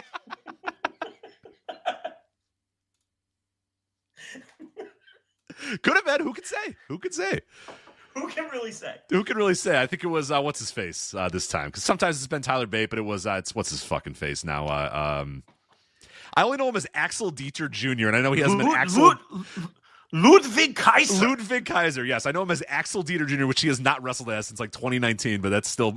So yeah, I forgot. That was the big spot here, is that El Grande Americano came out, Vikingo tried to unmask him, and then Dominic Mysterio came from behind, and then that's how he was able to beat up Vikingo, hit the frog splash, and get the 1-2-3 to the delight of all the fans here. And then Rey Mysterio came out and kind of handed Dominic the title, but then Dominic got in his face and was like, "You want some of this? You want some of this?" And it's all strange and weird, and the announcers are pretending that Dominic's the heel and the Vikingo's the baby face, and the crowd's not reacting the way that they wanted to. But like I thought, they're going to try to get Dominic to be the face of this company, and it's probably going to maybe work. I don't know. It certainly wasn't working with Vikingo, and it doesn't feel like anybody is really enthused by Vikingo right now, and his work didn't seem very enthusiastic in this match either. So I don't know what's going on there, but it's nothing good, really. And yeah, they're going to build this thing around Dominic Mysterio and El Grande Americano, and great. Love it. Awesome. Whatever. Well, here's the thing. The match stunk, too. That's the other thing. No, it was terrible. The match wasn't any good. They kind of just did some, perfunctory, time-wasting wrestling until the parade of run-ins, because Finn Balor early in the show said, "Hey, Dominic, if you want to be the best luchador of all time, you should win on your own," which told everybody, oh, okay, Judgment Day is going to run in and help him win the title, right? So Judgment Day comes out, and then Vikingo's friends come out and run them off. You've seen this match 1,000 times, and they were just wasting time until it came time to do that. And then Dom is able to cheat, while Vikingo is busy, distracted by fucking Fabian Aichner or whoever the fuck. Dom puts the foreign object in his mask. Oh, he had the loaded mask. That's right. Yeah, the old territory gimmick, right? And he headbutts him, and he wins the title. So the match was terrible, and it was a total WWE style match. Is Vikingo washed, or is he just not trying, or a little bit of both? I just don't think Vikingo is very good because he's coming off the injury. He might never have the same athleticism and burst that he had before, or it might take some time. He was slow. He was slow in this match. He would do a move, and he would just stay on the mat for like a minute to kind of get his breath or whatever. Look, he ain't that guy anymore. No, that's what I mean. Like, I was watching this match, and I was just like, oh, no, this dude's very different than what he was the last time a lot of people have seen him. Like, he's I don't know if he's ever going to be able to channel that again. Like you said, being that dude again, it might be done. It might be done. It's possible. And he's got the go away heat. And I think they're done trying to get him over. Yeah. I just think they're done with it. I think they're, so I don't know what the future holds for him, but, cause I don't see him fitting in on the main roster at all with his style. It's tricky. And the AAA fans don't want him. And now the American fans who are watching AAA now are copying the Mexican AAA fans and booing him. So what do you do with them? So, I don't know. This, again, the main event really just hammered home the idea that this is just WWE south of the border. That's what this is now. Yeah. So you get better shows than you were getting before, but you get them with no life, no character, no heartbeat, no soul. And maybe not even south of the border, because this one was in Vegas. Like, we don't even know how south of the border the future shows are going to be. Yeah. So, I don't know. I don't know why it's becoming a bit puzzling why they felt they even needed to buy this. They could have just, I guess, for the small group of talent to get them off the ground, the IP, so it's recognizable to people. I guess all of that kind of makes more sense. There's a little bit of infrastructure, and there's a little bit of history there that you can buy and promote. Sponsorships, and network deals and things like that. So I guess. But I don't know. It's just a show, and that's what these have kind of been now. They're kind of like just a show, and if you want a WWE style show with smatterings of lucha libre talent, if you want that for some reason, I've got the promotion for you. I've got the promotion for you. You're in luck. It exists now. So hopefully they stay out of Japan. Right. If you want a TNA with some more Mexicans, we got a company for you. It's AAA right now. Yeah, not great. So let's talk about some wrestling that is better and hopefully get us a little bit more excited about this weekend. We got three big shows this weekend. Let's start with All Out. Obviously, we got All Out coming up this Saturday, starting at 3 p.m. Eastern. So obviously, they moved up in the day. Wrestlepalooza, they're avoiding the WWE Wrestlepalooza show. We're going to talk about that in a little bit. They also, I don't know if they did this on purpose, but I don't know if you saw, Joe, but Bad Bunny is doing a free stream on Amazon on Saturday night as well. So that could take some viewers away from WWE Wrestlepalooza as well. But anyway, I will get to that when we talk about Wrestlepalooza. But All Out, obviously, Saturday, 3 p.m. Eastern. It's a long show. It's already a lot of matches on here. I know there's a couple that are probably going to be on this tailgate show. So I don't know if have you been following this? They're doing this tailgate thing on, what's it called? It's like the Tailgate Brawl or whatever. They're doing this thing on TBS or TNT. I forget which channel it is before the show. And that is technically going to act as the 0 hour, and 0 hour is not going to be like normal 0 hours. Does that make sense? Am I explaining this properly? They're doing a pre-show on cable instead of on YouTube? Yes. Oh, well, I didn't hear about this. I must have been, I don't know, I must be out to lunch. So, loaded show? Like, what do we got? Well, 8-woman tornado tailgate brawl. You have Harley Cameron, Mina Shirakawa, Queen Aminata, and Willow Nightingale versus Megan Bay and Penelope Ford and the Triangle of Madness, Julia Hart and Sky Blue. So that's all we have on that so far. I mean, who cares? Who cares? Right. Who cares? I can't watch that. No, so that is on the tailgate brawl or whatever. But yeah, so just so if people know that, the 0 hour is not going to be the same thing. The Saturday tailgate brawl is going to be at 2 p.m. Eastern. That's going to be on TNT. Sorry, so I did look it up. It's going to be on TNT. That's the only match announced? That's all we have so far. Now, obviously, Dynamite's tomorrow, and that's real Stan Lee died energy. Who cares? I mean, come on. Yeah. Well, they tend to do these 0 hour announcements like the day of or whatever, or because I don't think we're going to get a ton of them like before. Like Wednesday, I know obviously we're recording this before Dynamite, but they don't tend to give you 0 hour matches until like the morning of or a couple hours before. So I would assume that some of those get stuffed into there. But so if you wonder about a 0 hour, no, this Saturday night tailgate is effectively the 0 hour airing at 2 p.m. Eastern. Can you give me TNT. A little Tommy Billington? Can you give me a little Tommy Billington? Maybe. Probably not, but maybe they could. They probably won't, but they could. I'd like that though. I would too, but I don't know if you're going to get that. How about a little Tommy Billington and Adam Priest versus the Swirl? How about a little bit of that? That's a great match for the tailgate brawl. Yeah. That's a good match in front of a 40% filled arena. I'd be down for that for sure. Yeah. Sounds good. But as far as the main All Out card, of course, the presumed main event, I would assume, but I don't know. I don't know if I can assume that. Maybe I don't know that because I think Cope and Cage versus FTR has a chance to possibly main event this thing. But let's start with that. We'll go with the world title and go that way. All right. Okay. Seriously, though, why do people keep saying that? When has Tony ever not put the world title on last? The only reason the problem is Copeland's on all of the advertising. Front and center on all the advertising. So I think that's got people a little spooked that they might think that they need to do that. But even Sting's retirement, was that the main event or no? Yes. Wait. So that was that actually? I don't know if that was. I don't know, but so here's my point. Who cares? The fact we can't remember shows you it doesn't really matter, right? So that was the main event. Samoa Joe, Page, and Strickland was the semi-main for the world title. All right, so it's not completely unprecedented. It's not completely unprecedented. But the thing about it is, I feel like Sting retiring holds a little more gravitas than FTR versus Cope and Christian. When Cope and Christian this isn't even their first time coming back together. They've teamed before. Like, it's not, you know what I mean? It's not even special from that standpoint. So,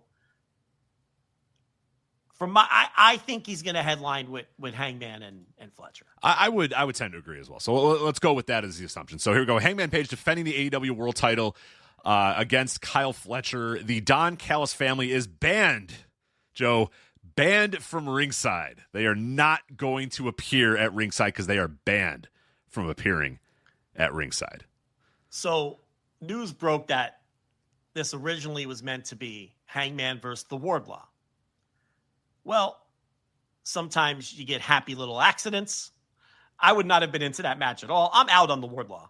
The return did nothing for me. Oh, we're done. Yeah, we're done now. We're done. I'm out on that guy. I have no use for the Wardlaw. But so look, they put Fletcher in the spot, and it's a little earlier than they wanted to. That's actually the storyline of the match too, right? Hangman saying he's not ready and all of this.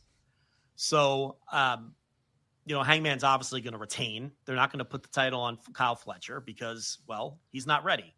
And wasn't even the intended opponent. But I think this is good. I think, again, it's a happy accident because I think it's good for people to see Kyle Fletcher in a world title match. You can beat him clean, and it isn't going to hurt him at all because that's the story of the match. And it's the babyface will be right in saying he's not ready. And then you've actually then set up kind of a redemption deal for Fletcher long-term. Yeah. Where he wants to prove eventually that he is ready. Because he will be, and he will win that title someday. Right, and he might do it as a babyface, too. I mean, this might be the impetus for, Don Callis saying, I thought you were going to be the next big thing, but you're nothing, type of thing. And that could be the impetus for the Fletcher turn, which I wouldn't do, like, next month or whatever, but you can do that down the line. But, yeah, you're right. This immediately builds up the redemption story for Kyle Fletcher after he loses clean to Hangman. I mean, this should be the easiest match to book. And I really, and I know I was mentioning the Don Callis family band from Ringside thing because we all know that Don Callis family in some form or fashion is going to come out because that's just what AEW main events are. AEW world title matches are just they're a lot of interference. We know that there's going to be some shenanigans or whatever. Really, though, this is the match more than ever that you can just have Hangman Page and Kyle Fletcher go out there and wrestle, and Kyle Fletcher can give it his all. You can even have you know what I would do? I would have the Don Callis family start coming out, and I would have Kyle Fletcher wave him off. No. I want to do this. I want to prove this to myself. And eventually, Hangman just gets him. You know what I mean? He sends those guys back. Don is like, "Are you kidding? What are you doing? No. I gotta." And he's like, "No. Let me just do this. Me and him. I got it. I'm fine. I can prove myself." You know, and I think that's a good way to kind of begin the ball rolling on him eventually leaving the Don Callis family and of him eventually turning babyface or whatever. But then just have him lose. Just have him lose because Hangman Page is the world champion and Hangman Page is the veteran and Kyle Fletcher isn't ready yet. I mean, this should be the most simple, basic, paint by numbers, book by numbers match ever. And I'm so afraid that they're just going to, because that's just what they do now with these main events is, and you know, people have started to catch on to it. That, like, what was it? Was it Jack Perry and Bryan Danielson was the last clean AEW World Title match? Do I have that correct? Without a stip, clean, without a stip. Just here's two guys wrestling for a belt and money. Yeah. And this could be that, and this should be that. I have no faith that it's going to be, but this is the easiest, because this is the Bryan Danielson Jungle Boy story. I mean, obviously the talent gap between Jungle Boy and Kyle Fletcher is a lot more, but the idea here is that Jungle Boy or Jack or whatever didn't deserve it. He wasn't there quite yet. Now Kyle Fletcher deserves it a little bit more than Jack Perry deserved it, but at the end of the day, the story is kind of the same. Adam Page is the veteran, and this guy's not ready yet, so he's just going to beat him. And that's fine, and that's okay. And you don't need to protect Kyle Fletcher by having somebody do something and it doesn't work out or an interference or anything like that. You don't have to protect Kyle Fletcher. The protection is he's not ready yet, and we all know he's not ready yet, and that's okay. And that's fine, and that leads to a better story down the line. If he can say, I went out there, I tried, I wasn't ready yet, I got to get better, and when I'm better, I'm going to face you again, and I'm going to beat you for that title. That just works a lot better and a lot cleaner. But I have no faith that that's the way it's going to be, and I think there's going to be a lot of shenanigans, because that's kind of what they've given us lately. Every time Jack Perry comes up, I swear to you, I'm reminded that he's employed by this company. Oh, he's coming back too. He's coming back. And then my brain conveniently forgets that he doesn't exist again. And then he gets brought up again, and I'm painfully reminded that he works here and he's coming back. And now they're teasing him. Mm-hmm. The Bucks with their stupid little videos, like, there's a knife.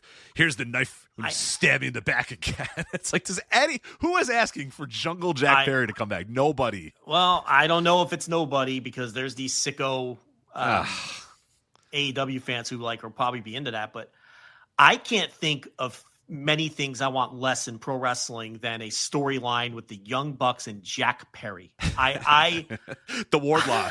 What would you rather have back? Let's forget that he got injured. Let's say you have a choice of Jack Perry and the Young Bucks doing a BT inspired return storyline or the Wardlow. Right. Oh, the Wardlaw getting the title shot, 100%. Wow, there you go. Oh my God, that's not even close. Like, I'd rather have the Wardlaw win the title than endure the Young Bucks and Jack Perry in a BTE-inspired storyline. No, it's not even close. Belt up the big man. Belt up the big man. You've that's always 5'10". said they should belt up Wardlow. You've always said that, yeah. Belt up that 5'10" big man. I'm all about it, more so than the Bucks and Jack Perry in some BTE-style fucking nonsense where they're grabbing ass. Fuck that.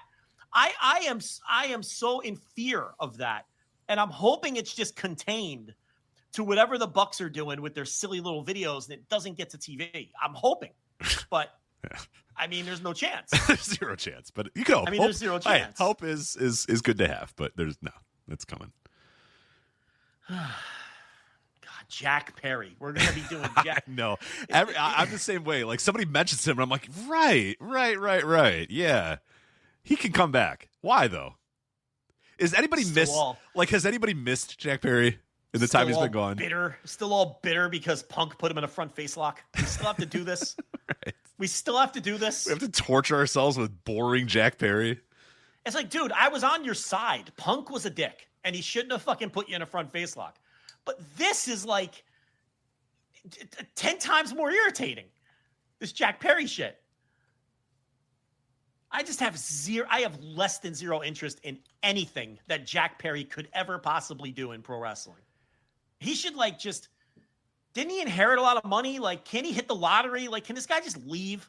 He's another one. Can him and Ethan Page just go away? we've had a lot less Jack Perry, but we need no Jack Perry. I agree. We don't need this dark specter of his possible return ruining my day twice a week when I remember he still works. It is very frightening. It is. Oh my God! When the one Buck, whatever Buck it was, when dark hair Buck pulled the knife out of the fucking envelope, I'm like, what is this? What are we doing? Thanks for selling your car to Carvana. Here's your check. Whoa, when did I get here? What do you mean? I swear it was just moments ago that I accepted a great offer from Carvana Online. I must have time traveled to the future. It was just moments ago. We do same-day pickup. Here's your check for that great offer. It is the future. It's the present and just the convenience of Carvana. Sorry to blow your mind. It's all good. Happens all the time. Sell your car the convenient way to Carvana. Pickup times may vary and fees may apply. Never forget that man. That man managed to have like a pretty average match with Bryan Danielson. You know, I know. That tells it all. Like if you're in the semi-main event at All Out a year ago, this exact same show a year ago with Bryan Danielson as a champion in the midst of one of his best runs that he's ever had, and you go out there and just have a match with Bryan Danielson, like you're done, dude. You're done. I think there's two people on the planet who think Jack the Jungle Boy is a future superstar, Dave Meltzer and Tony Khan. Have you ever heard anyone else say, oh, that guy's money? Jim Ross for a time thought that, but I don't think Jim Ross does anymore. Yeah, because he refused to call him Jungle Boy. And he was calling him Jack Perry even before he was supposed to. When he was still in the Jurassic Express or whatever. He's like, that guy, I'm not going to call him Jungle Boy. I'm going to call him Jack Perry because he's a future star in his business. Yeah. Right. I wonder if he still thinks that. He probably doesn't. But was that JR just going along, though, with the being part of the program, though? No. That was definitely Jim being like, Jungle Boy, that's a stupid name. I ain't going to call him Jungle Boy. Those are some cursed pillars that Tony chose, huh? Oh, God. Sammy Guevara and Jungle Jack. Jack Perry. Who are the other two? MJF and Darby. MJF and Darby. Oh, and Darby. All right. Well, all right. MJF is a clear hit. MJF was a clear pillar and still is. Darby is kind of like a sideshow act. I don't think he's a pillar of the company. Yeah, I don't think so. If you want to stretch the truth, okay, fine. He's a constant presence. It's certainly People not Jungle like Jack and Sammy G, though. I'll tell you Jungle that. Jack and Sammy G, those were a swing and a miss. Swing and a miss. But I don't think Tony's going to give up. I think he thinks Jack Perry is the goods. And Tony and Sammy is wrong. one more face turn away from this one clicking. This time it's going to work. We're going to turn him heel again, and eventually when we're ready, we're going to turn him face again, and this is the one. It's going to do it. Yeah, one of these face turns is going to all work out for Sammy Guevara. Again, I think there's one person on planet Earth who thinks Sammy Guevara is a babyface star, and his name is Tony Khan. Unfortunately, that person's name is Tony Khan. Everyone else recognizes that man is never going to be a big-time babyface star. Isn't he like 30 now, too? Like, it's not like he's getting up like there. 22. Yeah, he's getting up there. Yeah, what is he now? He's 32. Yeah, like, it's not even like he's some hot young prospect right, 32. Anymore. Holy shit. You know?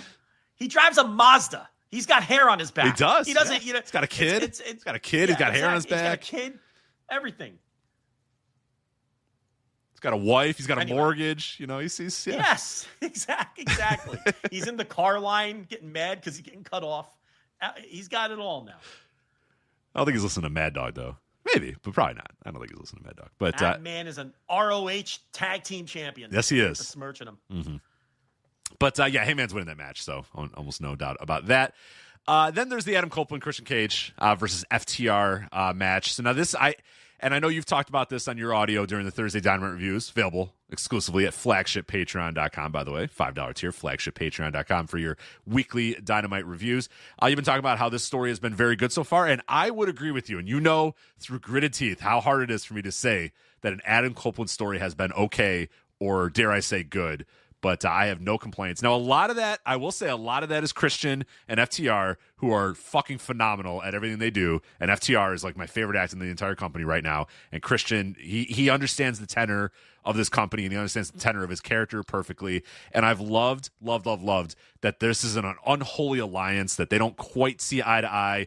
Christian doesn't want to give a big hug. Christian doesn't want to slap hands. He's like, look, you helped me, I'll help you. we'll call it a day. Now, I don't know if that's going to stay. I don't know if that's going to be the long-term story, and I'm very fearful this match ends with a big-time hug and the crowd going nuts or whatever. But I like at least where we've gone so far with the story. I like it a lot, and I think FTR has been fucking great in this. I think it's between Moxley and FTR like my two favorite acts in this company right now. I love everything Moxley's doing, and I love everything FTR is doing. They're great, and the story has been very good. And I think this match will be pretty good too. These guys are going to work their ass off for sure. Yeah, I think that it hasn't gone off course for those of you who are waiting for it to go off course. I mean, there's always time, but it hasn't happened yet. So, am I on pins and needles waiting for this match? No, I can't say that. But yeah, the story's been good, and FTR. I mean, the stuff that they've been doing with Tommy Billington and Adam Priest. Good. I mean, it's so good. I mean, it's just fucking pro wrestling, man. And they've been keeping themselves busy with side quests because guys like Cope and Christian aren't going to be around all the time. And there's only so many promos you can do, face-to-faces, attacks, and things like that. So they had this little side mission with Priest and Billington, and those two matches absolutely rocked. And FTR is just one of the best things going in that company today. I mean, there's no doubt about it. This is peak FTR. And like getting genuine heat too, getting like real genuine heat as well. Real heat. Yeah. And like a lot of acts, they lose their way sometimes. No one's going to bat 1,000. But everything they've been doing since the heel turn has just been utterly fantastic and right up my personal alley. So,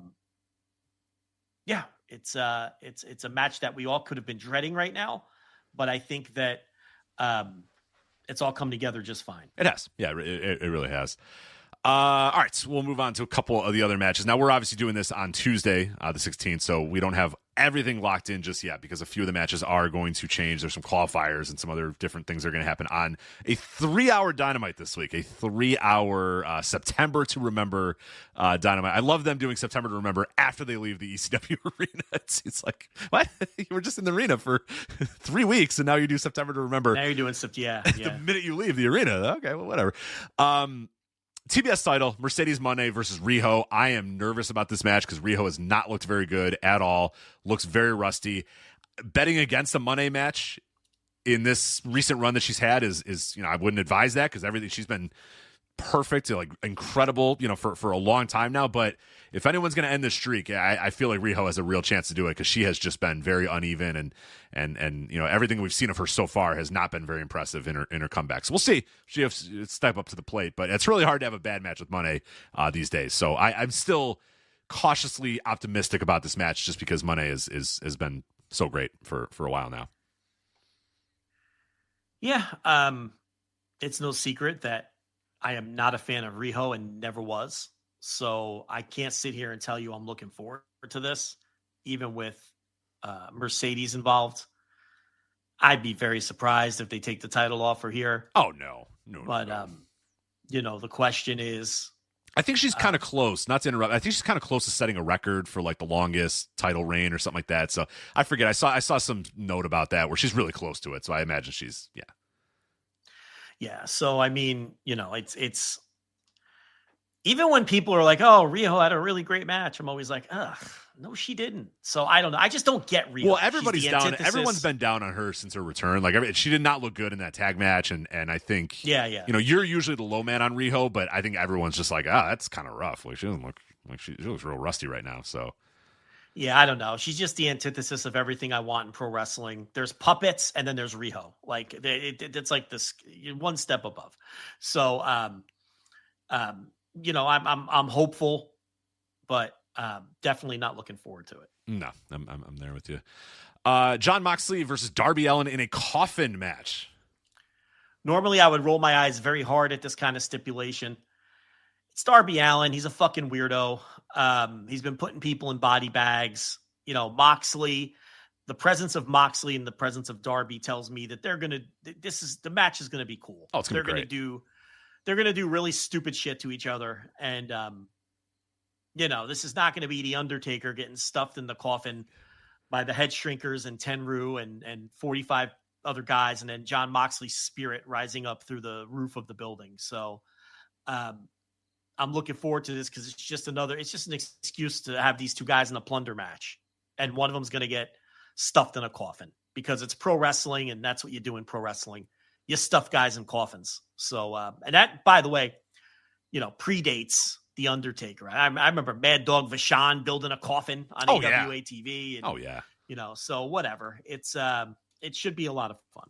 And listen, one thing about Mox, he is having a sneaky good year. He's because so good. He's so good right now. While we were all burying the guy for the Death Rider stuff and the so-so title reign and all that, he has been nothing but a constant presence on TV who very often has the best and most interesting match. I mean, he has just totally found his groove with this Death Rider persona, and he just kicks ass every week.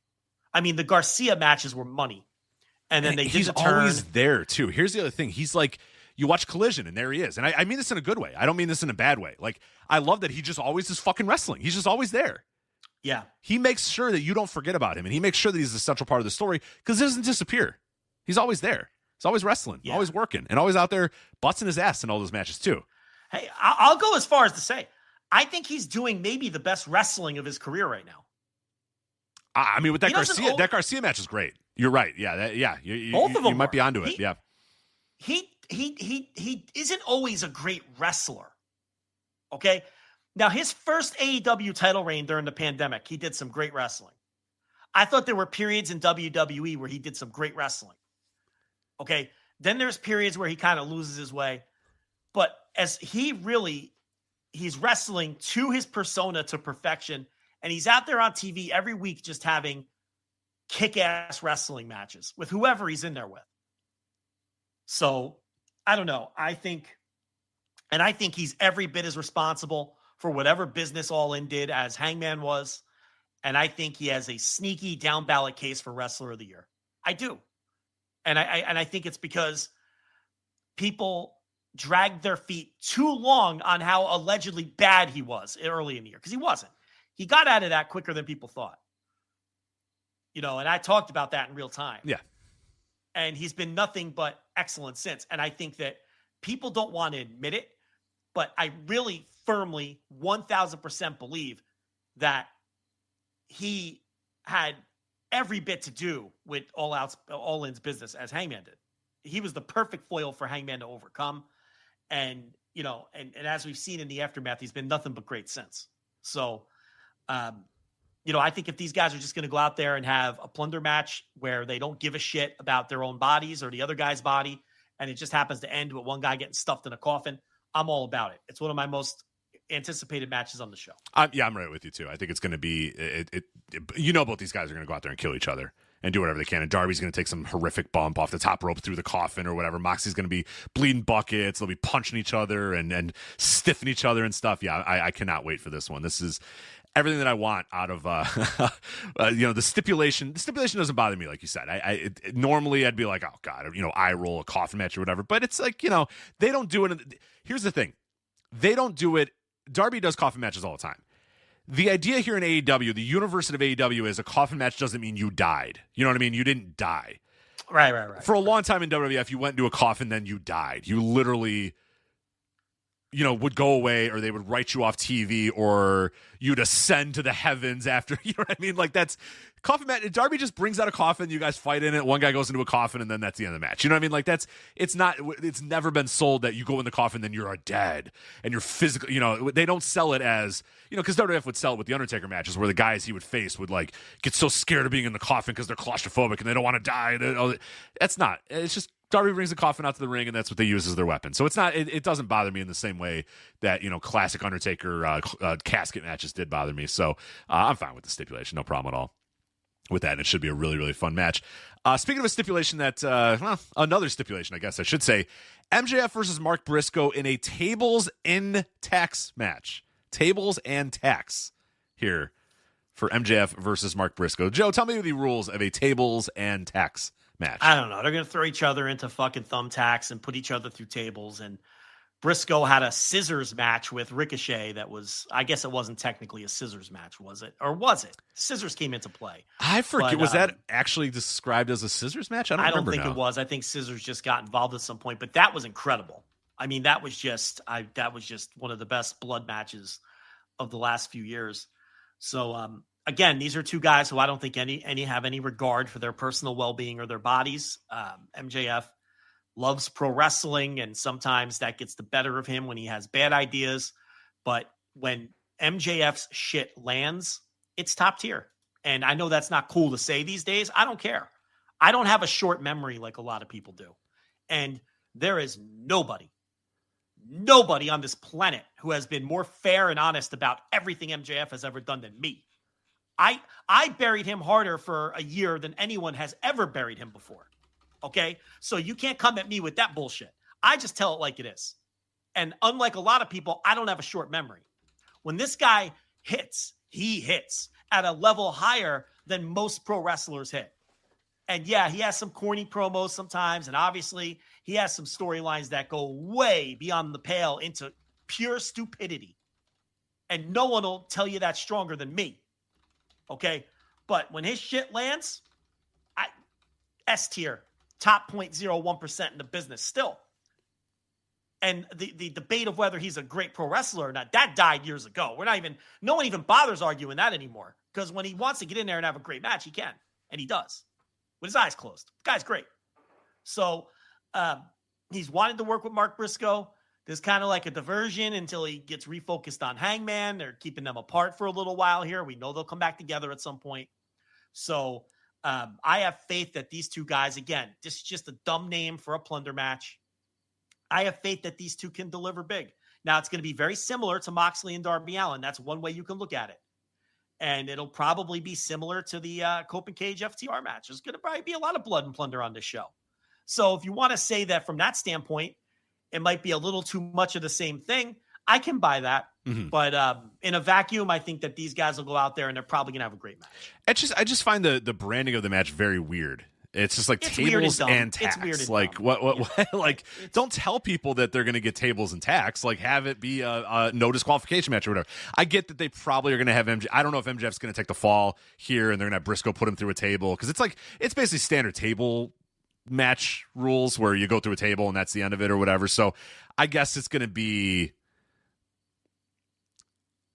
It's strange. It's just a little odd the way they branded it, where I think there's a lot of different ways you could just say MJF versus Mark Briscoe in a match. And you don't have to complicate it by screaming to the fans, hey, there's going to be tables and there's going to be thumbtacks. Just do tables and do thumbtacks. It's I fine. don't know. Tony loves stipulations. He just loves throwing stipulations on everything. It's whatever. I'm just going to watch these guys bleed each other up. I don't know. I'll figure out the rules. I mean, it's going to be good. I mean, there's no doubt about it. Well, that's what I mean. Yeah. Look, I'll figure out the rules on the night of the show when they tell me the rules. I don't fucking know. Well, if it's the Hurt Syndicate, you never know until they come out to the ring what the fucking rules of the match are going to be. So it might change. Yeah. It might change by the time we talk about this to Wednesday to the night of. But back-to-back nights for MJF. He's going to be going Friday, looking to put his title on line against Mystico's Mask. We'll talk about that here in a little bit with the 92nd anniversary show. So he's got a big weekend ahead of himself. But anyway, move on to the women's match here. Timeless Tony versus Jamie Hayter versus Chris Statlander versus Tekla. So now this, I feel like we have a couple of matches on the show that feel like formalities. Does this one feel like a formality to you that Timeless Tony is going to win this match and retain the title? Because it does to me.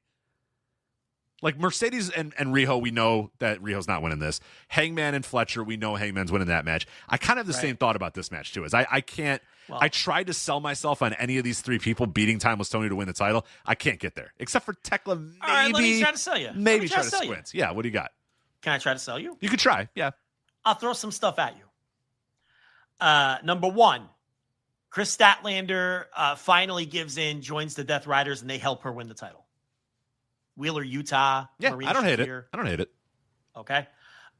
Tekla.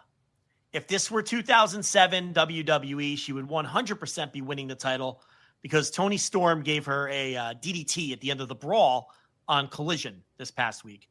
Whatever she calls her fucking... Oh, Storm Zero, not a DDT. She hit her with a Storm Zero at the end of the brawl and stood tall over Tekla. So if this were a different era of WWE... right. Tekla would 1,000% be winning the title. Can I sell you on that? Sure. And I think there's She's one that I could buy because they obviously think very highly of her. You have the Triangle of Madness that could obviously come out and cause a lot of issues. She can also pin someone else in this match and win the title. Tony doesn't have to technically take the fall. So that's a possibility too. That'd be some fucking WWE bullshit. If Tony doesn't take the fall. Well, I mean, look, AEW is a stiff breeze from being WWE. So, I mean, I'm not saying they can't do it, but I'm just saying I wouldn't. You can't buy the Triangle of Madness beating up Jamie Hayter and Tekla pinning Jamie Hayter and Tony making a weird face on the outside while they say she wasn't even pinned and she lost her title. Yeah. And then she cuts a promo about not being involved in the finish and making it about sex somehow. Yeah. Yes, I could absolutely see that. Yeah. It's like being left out of a menage a trois or something. Right. I could write that promo. But Or how about just Jamie Hayter because they push her and they haven't done much with her? Yeah, no, that one's the least convincing. Yeah. You really think she's the least? You really think she's the least? I do. I think she's the most likely if Tony's going to lose, which I don't think she will. Because she's the biggest star, right? They're not putting the title on fucking Statlander right now. No, probably not. They're not putting the title on Tekla. She's in a geek group. They're mid-carders. Oh, come on. The Triangle of Madness? Show some respect. But I'm giving you avenues to it. Well, I think because they've been most involved with Tony right now, because obviously with the Sky Blue match or whatever, and the whatever the fuck they called that match or whatever, the no DQ match or the bloody, it was, what was it, the Philly Street Fight or whatever the fuck that thing was. She's been most involved, I think Tony has with the Triangle of Madness. So that's where I could, in my kernel of an idea, I have them coming out, hurting somebody, sending Tony outside the ring, and then Tekla pins, Jamie Hayter to win the title or whatever, and Tony's has a reason to go chase the title now from Tekla because, the title got taken away from me and I didn't even get pinned or whatever. I don't know, in my brain and the way that AEW books now, that one seems the most likely. But I think, the most likely if Tony doesn't just retain, but my mind is just that Tony probably just retains this title here. Yeah, I think Tony's retaining. I'm just trying to give you avenues. Tekla's still feuding with Queen Aminata. They're not putting the title on her. Statlander. That's why I hate her. At least she's a big star, and there's history with Storm. So, and she's got nothing else going on, really. She's just kind of got nothing else going on. So it's and I think she'd be the most credible champion of the other three, by far. I think putting the title on Tekla right now would come across like, I hate to keep going to the same place for my comps, but when WWE would put the women's title on some random ass woman and you're like, oh, they haven't even really pushed her, but she won a 4-way to win the title. You know what I mean?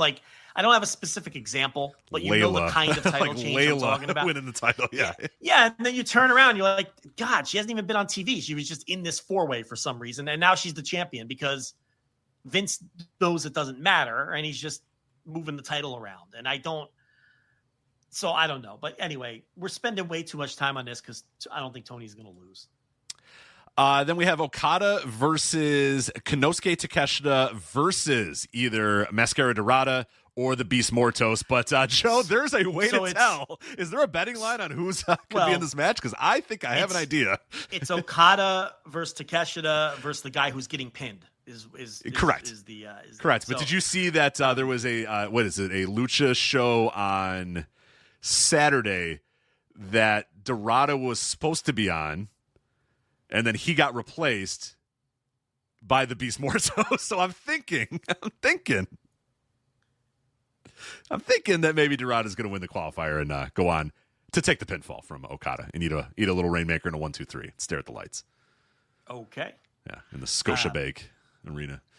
Just an avenue as for continuing down the road for the Takeshita face turn, which he's basically a face already. He's just a face in a heel stable is what he is.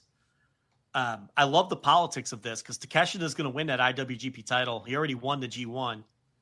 And Tony's just got him in a feud with Okada, whose relationship is very icy with New Japan. So I don't know how New Japan would feel about Okada beating Takeshita. Either he's not going to beat him here, but down the road or whatever. I don't know how Okada would feel about losing to Takeshita. I don't know. I'm not saying Okada wouldn't want to do that. I'm saying maybe he wouldn't because maybe he feels like that's not something he wants to do, lose to an IWGP champ or a G1 champ or something like that. So it's very interesting that they're being positioned against each other. So I'm going to propose this, and I don't think anybody has proposed this yet. Rich Craich. Is New Japan desperate enough at this point to do Okada versus Takeshita at the Dome? Oh, man. Give it some thought. Because I think so. I think they probably are at that point now where they at least need to broach that subject, because everybody knows Takeshita's going to win that title in October. He's facing Zach at King of Pro Wrestling, and I think we all know that he's winning the title there, right? There's no chance in hell that he's not winning that title. So he wins the title there, and then, yeah, I mean, at least have that discussion. At least, I don't know if they're there yet relationship-wise, but I think maybe through some channels or whatever, you ask, is this something that everybody would be down with? Because that would be a thing for New Japan, and they don't have a whole lot of things right now. They have the Tanahashi retirement, obviously, but as we've seen, that's not enough. I don't know if that's enough. I think you need a little bit else. I don't know. I don't know if are we still too raw for that? I don't know the answer. So I'm asking you. Yeah, I think. But yeah, it'd be a good time to try. Now listen, I am on record as the first person to predict Okada versus Takeshita on January 4th. So there you go. Because why not? What else does New Japan have? No, nothing. It's the biggest match you can make. Okada returning to the company. Takeshita winning the G1, then he wins the title. You can put Zack Sabre Jr. in there. You can put Pontecorvo in there. That's not going to work. I mean, I don't know what else they, if you have Okada coming back to New Japan and wrestling for the IWGP title against Takeshita, and you have Tanahashi's retirement, and you have Aaron Wolf's debut, you are now cooking with gas on January 4th. What else can they do to get that kind of attention and hype? But again, there are political hurdles aplenty to get to that.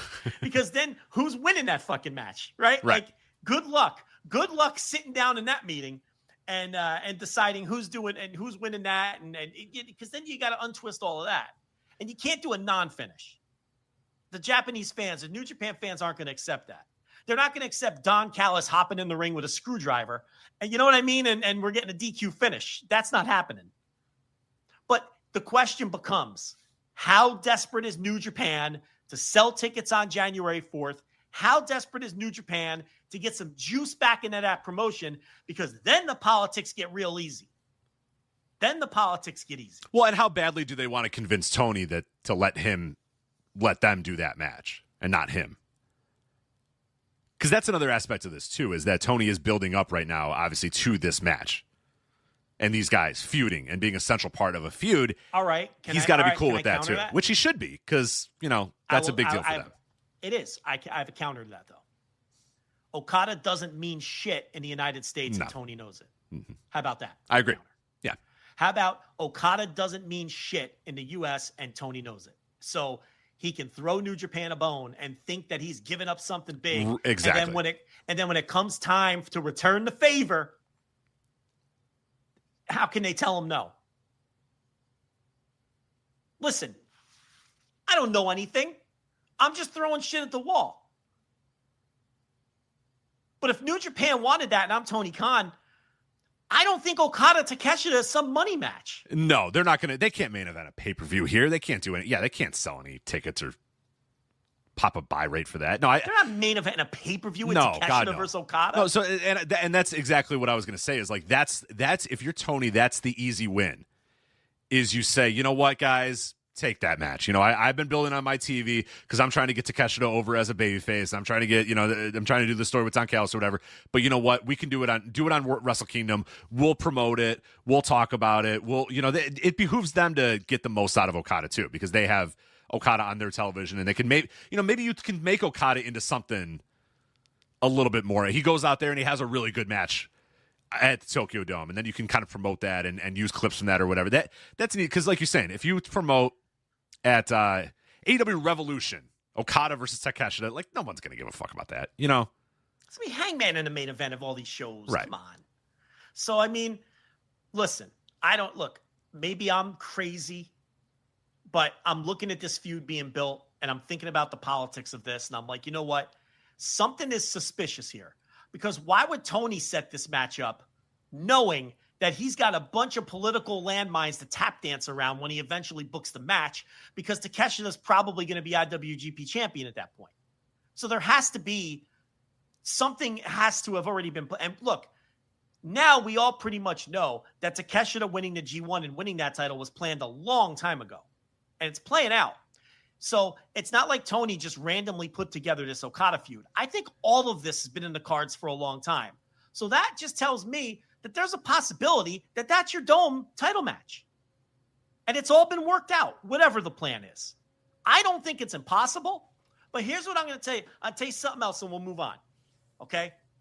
I just kicked off a talking point, a discussion point, and a debate that's more interesting than anything New Japan has given anybody for the last 2 years. So you're welcome on that. Absolutely. The one thing I would say too, World's End, C2, if Takeshita's in the C2, ends with Okada versus now. But again, is that something that you're going to? I mean, they do that match. Yeah, that's before the Dome. So why can't they run it back at the Dome for the IWGP title? And that's what I'm saying. I think you can do both if you really want to. If for people saying, why would Tony not want that match? Why would Tony not want that match? Maybe he does get it first then. Maybe Tony might get that match first. He gets it at the C2. Takeshita wins at the C2, and then Okada. Whatever you want to do, whatever scenario you want to have play out. Okada wins the C2, and Takeshita wins at the Dome, or whatever one you want to do. I think you can do that, and you can run that back, and that I think would appease both Japanese fans because they get Okada again, and that's a big time match for them in Japan. And it would at least, I guess, if you're Tony, you could say, "Oh, well, I got the match first," or whatever. If you really want to think that way. Who says there only has to be one? Why not both? Why can't both companies get the match? Yeah, exactly. Why can't? If it's so important to Tony to have it first, he can have it first at World's End. That doesn't take anything away from Okada's return match to New Japan at the Tokyo Dome, challenging for the IWGP title. It takes nothing away. If anything, it helps build it further based on the finish you do at World's End. Right. Have I talked you into this? I'm in.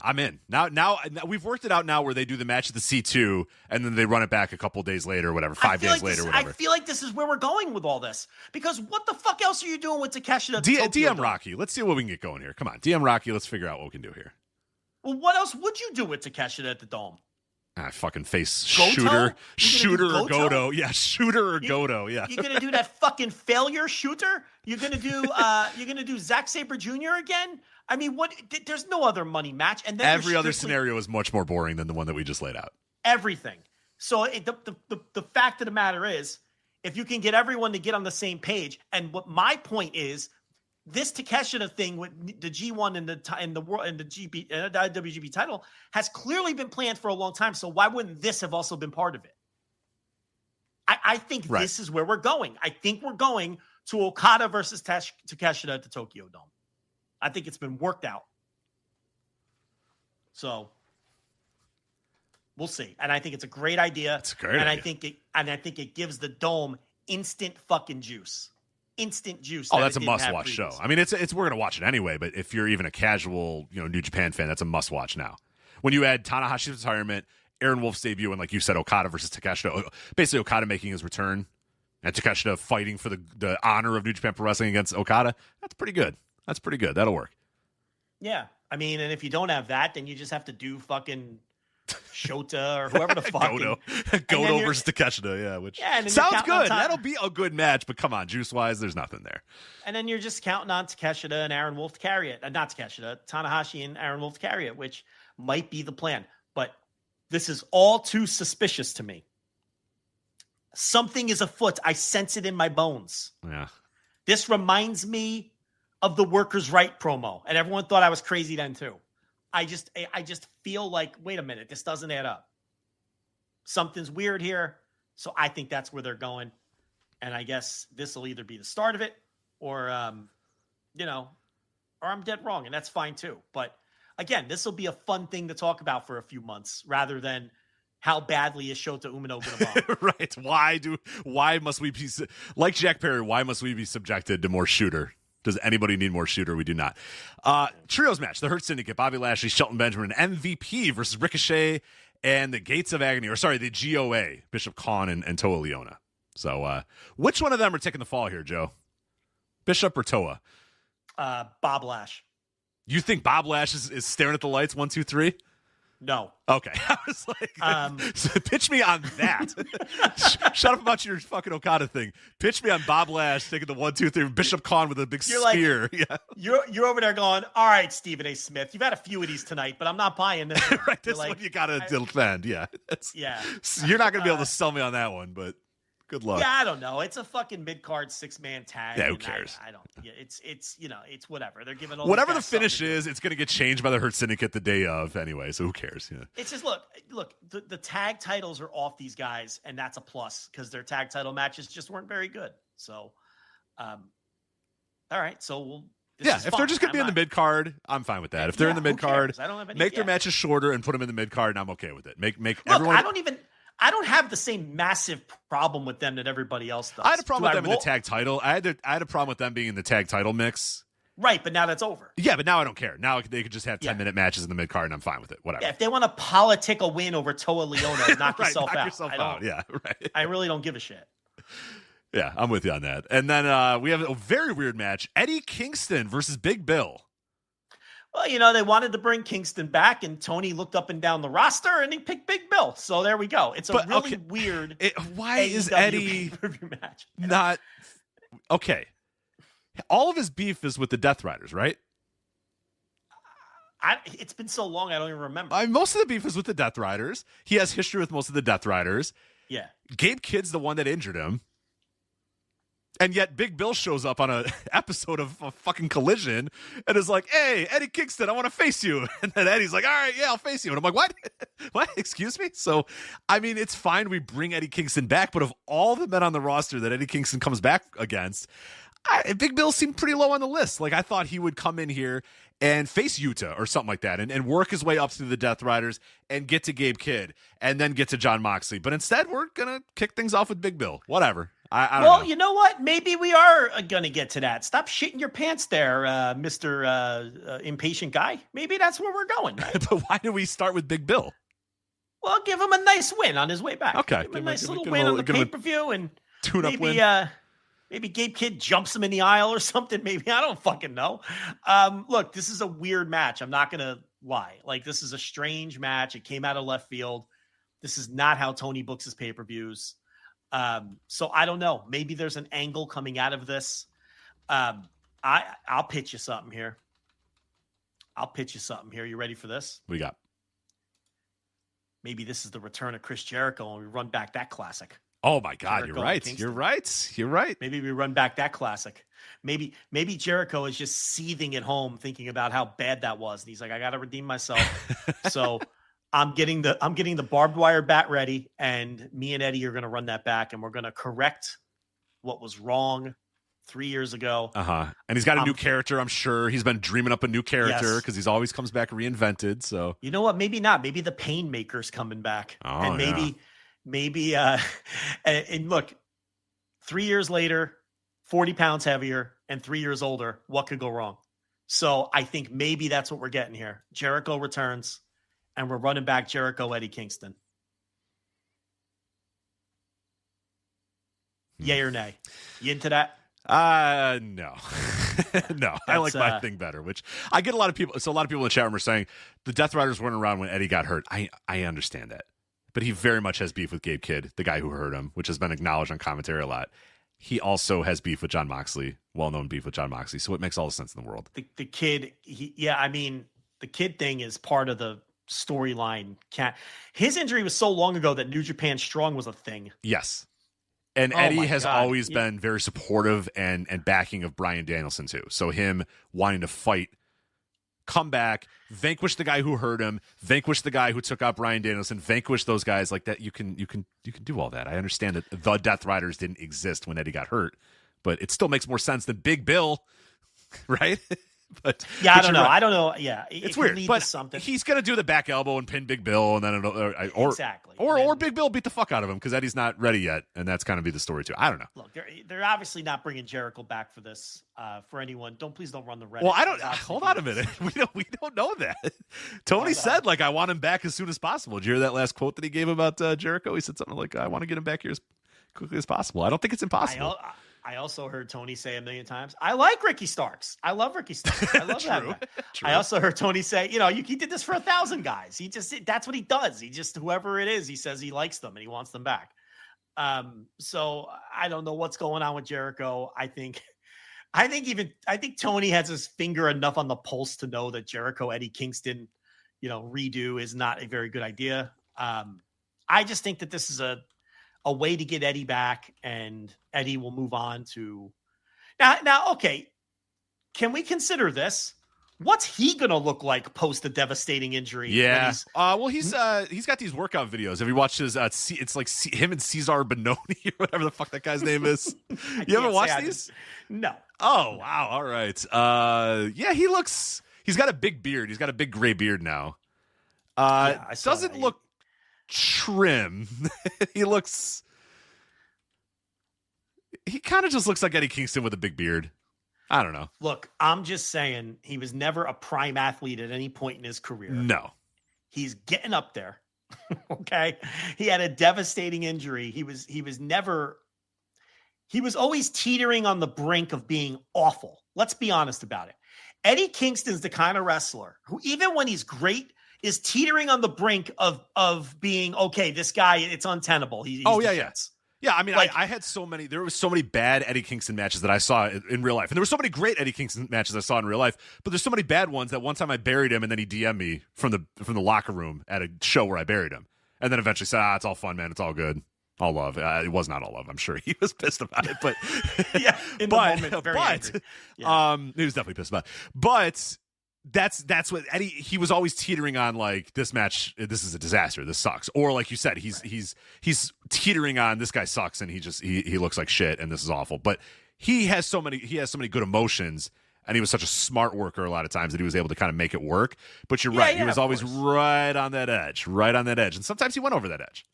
And now he's like 2 years older, and he's not, and it's like, who knows, a devastating injury, who knows what he's going to look like. He might be terrible. He might be terrible when he comes back. We all like him. We all root for him. He brings a credibility and a realness that very few bring. It's like him, Samoa Joe, Mox. I don't know, full stop. Right? So it's like... Yeah, the list is not very long right now in today's wrestling. No, the list is not very... But it's like, we'll see. We'll see. So... I don't know. Maybe this match is weird because it's leading to something, and then we're going to go, oh, yeah. So we'll see. I don't know. Very possible. Definitely possible. And then what did I miss here? Let's see. Go up and down the list. Oh, Brodito. Brody King and Bandito. I can't believe I just said Brodito. 4-way ladder match. We're getting a ladder match, Joe. I know you, if you're like me, are so excited to watch a ladder match in professional wrestling. I am. Wow. Cannot wait to see this ladder match. 3 teams TBD. We don't have the 3 teams yet. They'll be in qualifiers on September to remember. Not pass any fucking harder. A ladder match. On this 4-way ladder match. Oh boy, people falling off ladders and going through tables. Boy, oh boy, am I excited. A ladder match. Fucking over it. I'm so over it. But here, Joe, here's what's going to happen too. You said they're going to go through tables. What if, and stick with me here, what if they set up a ladder from like the announce desk to the ring apron? You got where I'm saying here? So ladders, you fold the ladder. It's part of it's on the announce table, part of it's on the apron, and then someone goes through that. What if, and follow me here. Okay. Someone brings a puppet and I can flip over to a baseball game while this is on. I could go flip over to WrestlePalooza if it's on. Or Bad Bunny. Exactly. Or Bad Bunny, yeah. That would be my ideal scenario. Look, you're not going to get me excited about a 4-way tag team ladder match. I might like it when it's over, but you are not going to get me excited for it. No. Is that fair? That's very fair. Very fair. And I just hope nobody breaks their leg like the Top Flight kid did a few years ago. Yeah. That's all. Oh, he just dislocated his ankle. It was fine. Joe Theismanned his leg. Yeah. What the fuck you talking about? Yeah. Well, no, I guess he broke his tibia. He broke his tibia, right? Gruesome. Yeah, it was pretty bad. Disgusting. He broke his tibia. Yeah. That wasn't great. Anyway, 3 teams. Who are the 3? I don't even know if I remember the qualifiers. They're doing qualifiers on Dynamite. Okay, so I got the teams here. It's Kill Switch and Kip Sabian Right. It's Jet Speed, Kevin Knight and Speedball Mike Bailey. It'll be Jet Speed. The Don Callis family of Hechicero and Josh Alexander versus, oh my God, Top Flight. Don't be Top Flight. Do not. Please, Tony. Wait, hold on. Yeah, the fake Sky team, because Christopher Daniels cut a promo. Yeah. But wait a minute. That's 4 teams. There's 3 spots. No. And I didn't get to that. And then Bang Bang Gang versus the Young Bucks. Oh, those are the 3 matches. Those are the 3 matches. In the order you gave them to me are Correct. the 3 matches. Okay. Correct. So the Young Bucks will win, obviously. Well, maybe not. Yeah, They're not losing to the Austin Gunn and Juice Robinson. Are you kidding me? Well, what I was thinking was their gimmick is so weird now that maybe they lose and then throw a fit and do something real funny. Yeah. Right? Or Jungle Jack comes back. It's on Collision, by the way. So they're probably not going to do a big time angle on Collision. So I don't know if Jungle Jack's coming back there. But you're right. They can lose and then get very upset that their video board. Stomp and scream. Yeah, and like do their unfunny shit. I'm so sick of those guys. I think they're probably going to win, though. I think the Young Bucks Can will you probably... just get in the ring and throw your super kicks, please? Yeah, can we just get a super kick party? Enough of the shtick. It's not funny. All right, so the Bucks will be in there. Let's hope Top Flight's not in there. For whatever Martin it was that broke his tibia, whatever one, I don't want to see him in another ladder match. So let's go Don Callis family. Oh, that could go either way. Hechicero and Josh Alexander. That could go either way. What's the first match? Then Kill Switch and Kip Sabian versus Jet Speed. I mean, Jet Speed's clearly. Jet Speed's winning that. So I think you need Hechicero and Alexander there to be bases, because otherwise you have no other. Yeah. Well, you guys, you got Brody. You got Brody there to base, but well, let's go with that. We'll go with the Bucks. We'll go with Jet Speed. Those are locks, and then I think the Don Callis team will go into. It'd certainly be weird booking for Top Flight to come out of nowhere and get a punch. Can we be completely honest? They're doing nothing with fake Sky team. No. Scorpio Sky, we're doing this again. What was the thing you said about Sammy Guevara and the thing you said about Jungle Jack Perry, and insert Scorpio Sky to that too? There's one person on earth that thinks Scorpio Sky is a television wrestler worth pushing, and that's Tony Khan. And then he doesn't really go all the way with it anyway. He did it once. He's always coming back, and then he always goes away, and then he comes back again, and he goes away, and he comes back, and it's like, we're good. Look, when he replaced Christopher Daniels as Kazarian's like real full-time partner in the team there, and they won the tag team titles, and then he had the match with Jericho. That was it. That he should have been just cycled down and let go after. Like, there's nothing else you're going to get out of that guy. You're just going to keep doing vignettes and resetting them, and he's never going to get. He's not going to get over. He's not going to get over. So obviously that he's not still. It's been 6 fucking years. It's been so long. He's not on his first contract anymore. So why do you keep re-signing this person? Because SCU used to get big pops in 2019. So there's something there, Joe. There's got to be something there. But yeah, it's ridiculous. His partner in SCU, one of his guys in SCU is in fucking TNA, and he's a grizzled veteran. The other guy's retired, and Scorpio Sky's still here. It's something else. It's something to be said, but there you go. All right. So pay-per-view looks good. Yeah. I'm sure it'll it's gonna be long. A lot of ass. It's gonna be long. Strap in. You think so? There's 10 matches on the main 4, show. 5, 6, 7, 8, 9, 10. 10 matches. 10 matches. Yeah. And WrestlePalooza is at 6, 7? No, he's gonna try to cut into WrestlePalooza. Oh, motherfucker! How long am I going to be sitting here? You're right. He's gonna try to cut into WrestlePalooza. Mm-hmm. This dumb fucking wrestling war, man. God, does this suck? The only losers are us. Losers are us. So WrestlePalooza, Saturday, September 20th at 6 p.m. Central, 7 Eastern. He's running this thing at least till 6. I think so. What time does it start? So it starts at 3 p.m. Eastern, 2 Central. Oh, that's not bad. That's 3 hours. Well, do the math there again. He's not going to end it. He's not going to end it at 6. You're exactly. Right. He's going to end it at like 8. Right. So he might go like 4 or 5 hour main show. Yeah. Because he wants to cut into WrestlePalooza. You're right. It's going to be at least 4.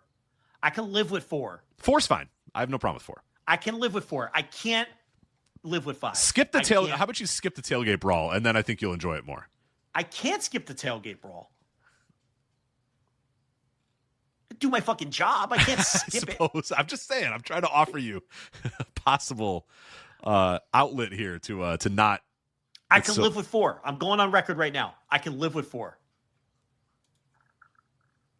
I'm with you too. 4's fine. 4's fine. They've done 4. Look, if it's good, I can live with 4. 5, you're pushing it even if it's good. 5 and 6 is patently absurd. And if that happens, strap in everybody, or just cancel your subs now, because we'll definitely be complaining about the length of the show. So anyway, Instant Reaction Live coming up this Saturday too. Whenever the show does end, yes, we'll go live. Instant Reaction Live talking about the show. So whenever that is, and then we'll go 3 hours and not know the irony of that. Right. We, people that can never shut up and do 3 to 4 hours every single week, will spend an hour complaining about how long this show was. Yes, we will do that. Tony, how dare you make people watch a pay-per-view for 4 hours? I'm going to make people listen to me talk about a pay-per-view for 3 now. Right. So there have been AEW Instant Reaction Lives that I think were longer than the actual pay-per-view. There might have been 1 or 2. For sure. Yeah.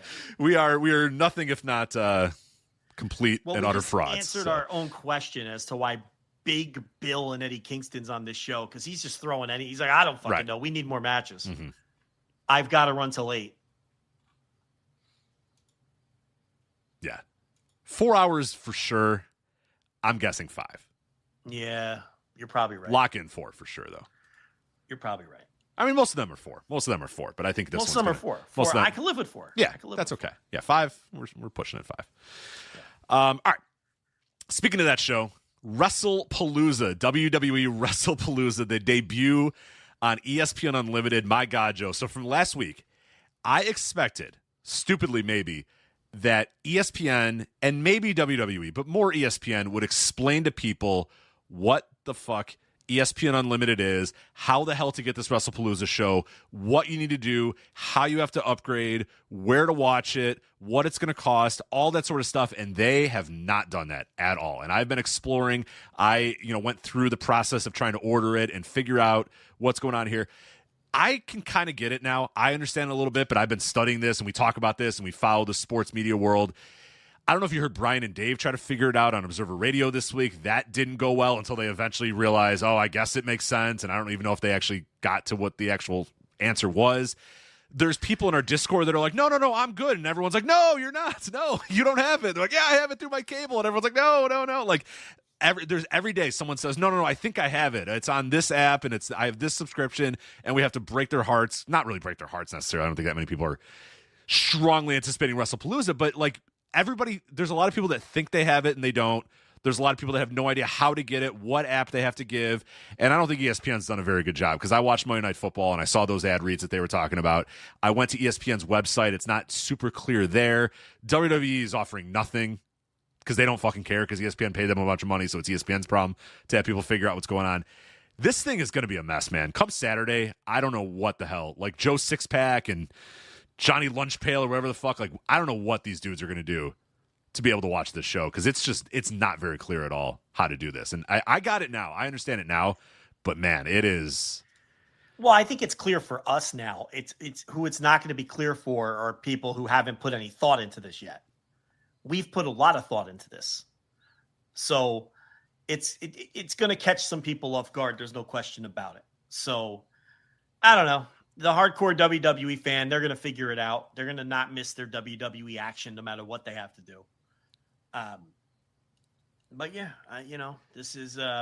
It's weird. Yeah. So I turned on, I was watching Monday Night Football and they did the ad reads or whatever. And they were basically just like, on the ESPN app, WrestlePalooza. So, they didn't say you need to upgrade. They didn't say ESPN Unlimited. No. Chris Fowler said John Cena and Brock Lesnar. John Cena.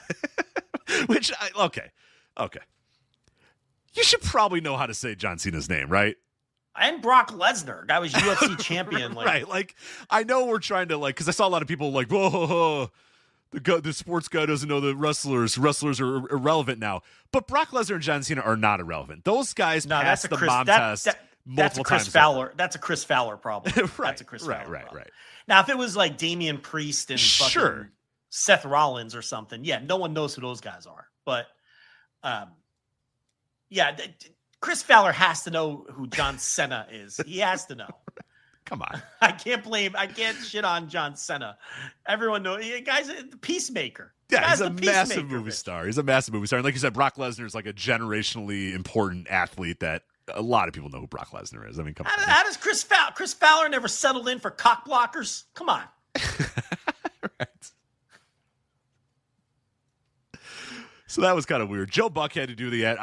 There's nothing I love more. I give so much life to hear Joe Buck, through the grittiest gritted teeth, have to do these. He leaves Fox, goes to ESPN, and all of a sudden he shows up here to Monday Night Football and they slide a piece of paper over. God damn it, I got to do another fucking wrestling ad read. And he hates it. You can tell. He's just so... Can't avoid it. Yeah.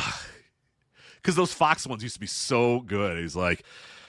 Because it's Joe Buck anyway, and he's always got that fucking smug shitbag voice about him when he doesn't want to do something. And he has fuck you money. Exactly. So he's like... So he would do these Fox things in the most gritted teeth possible.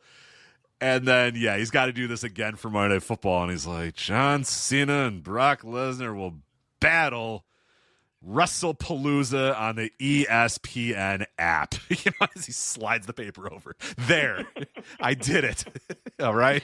Disgusted that it's on the app to begin with. Right. He's doing the Bob Costas thing where he can't believe we're lowering ourselves to putting this garbage on our app or whatever. But, yeah, it's just strange because so on ESPN, they're just saying the ESPN app. I turned on my TV, and because I had been watching Monday Night Football, Seth freaking Rollins was on. What's the Get Up? Is that the name of the show? Get Up with what's his face? Mike Greenberg. Yeah, Mike Greenberg. Yeah, Get Up is the name of the show, right?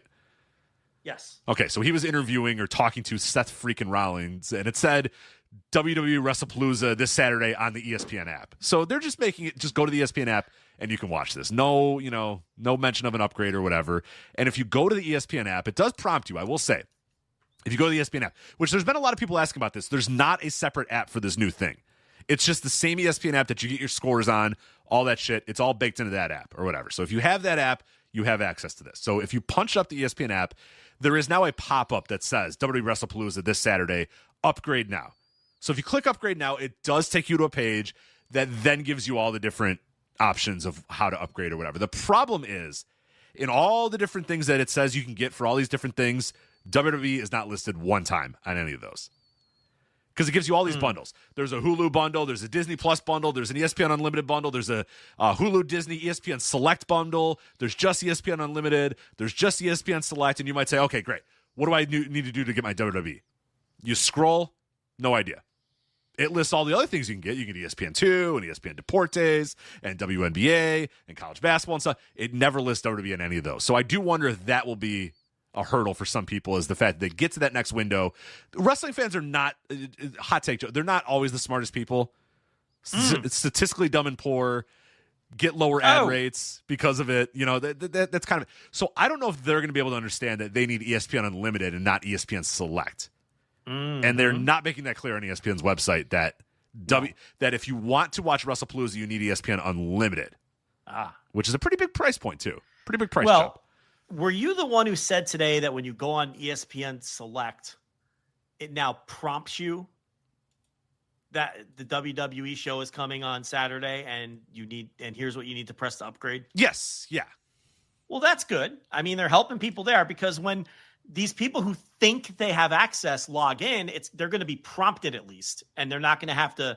It'll be very easy for them to then plop down the $30 if they so choose. Right. Well, if they find out that that's what they need to do, and I guess that would be the thing, is I don't know that ESPN's made it clear that you need to pay the $30, because you might look at all these different things and say, oh, I don't care if I get some ads or whatever. Fine, I'll get this one. But then you're only getting ESPN Select or whatever. You need to get the $30 tier, the ESPN Unlimited.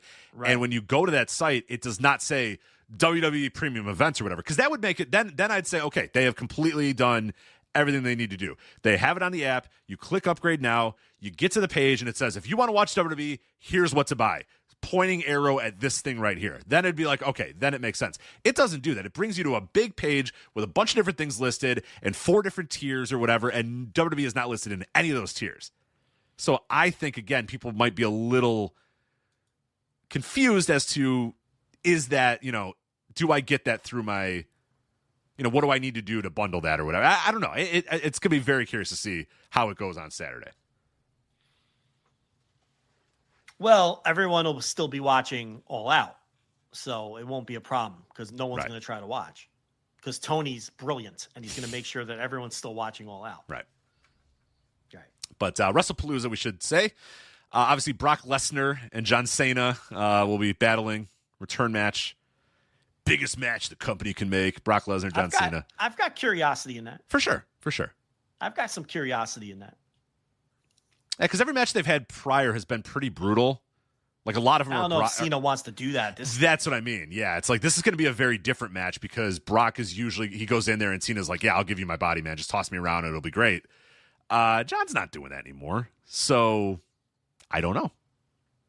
But he's back to being if this was heel John Cena versus like a babyface Brock Lesnar, that would make a little more sense because Cena could do the slow down the pace thing and do that. But John's back to being the babyface and trying to do dynamic moves or whatever. So I don't know what it's going to be. I don't know if it's going to be John Cena taking the monster Brock Lesnar off his feet and doing shoulder blocks and stuff like that.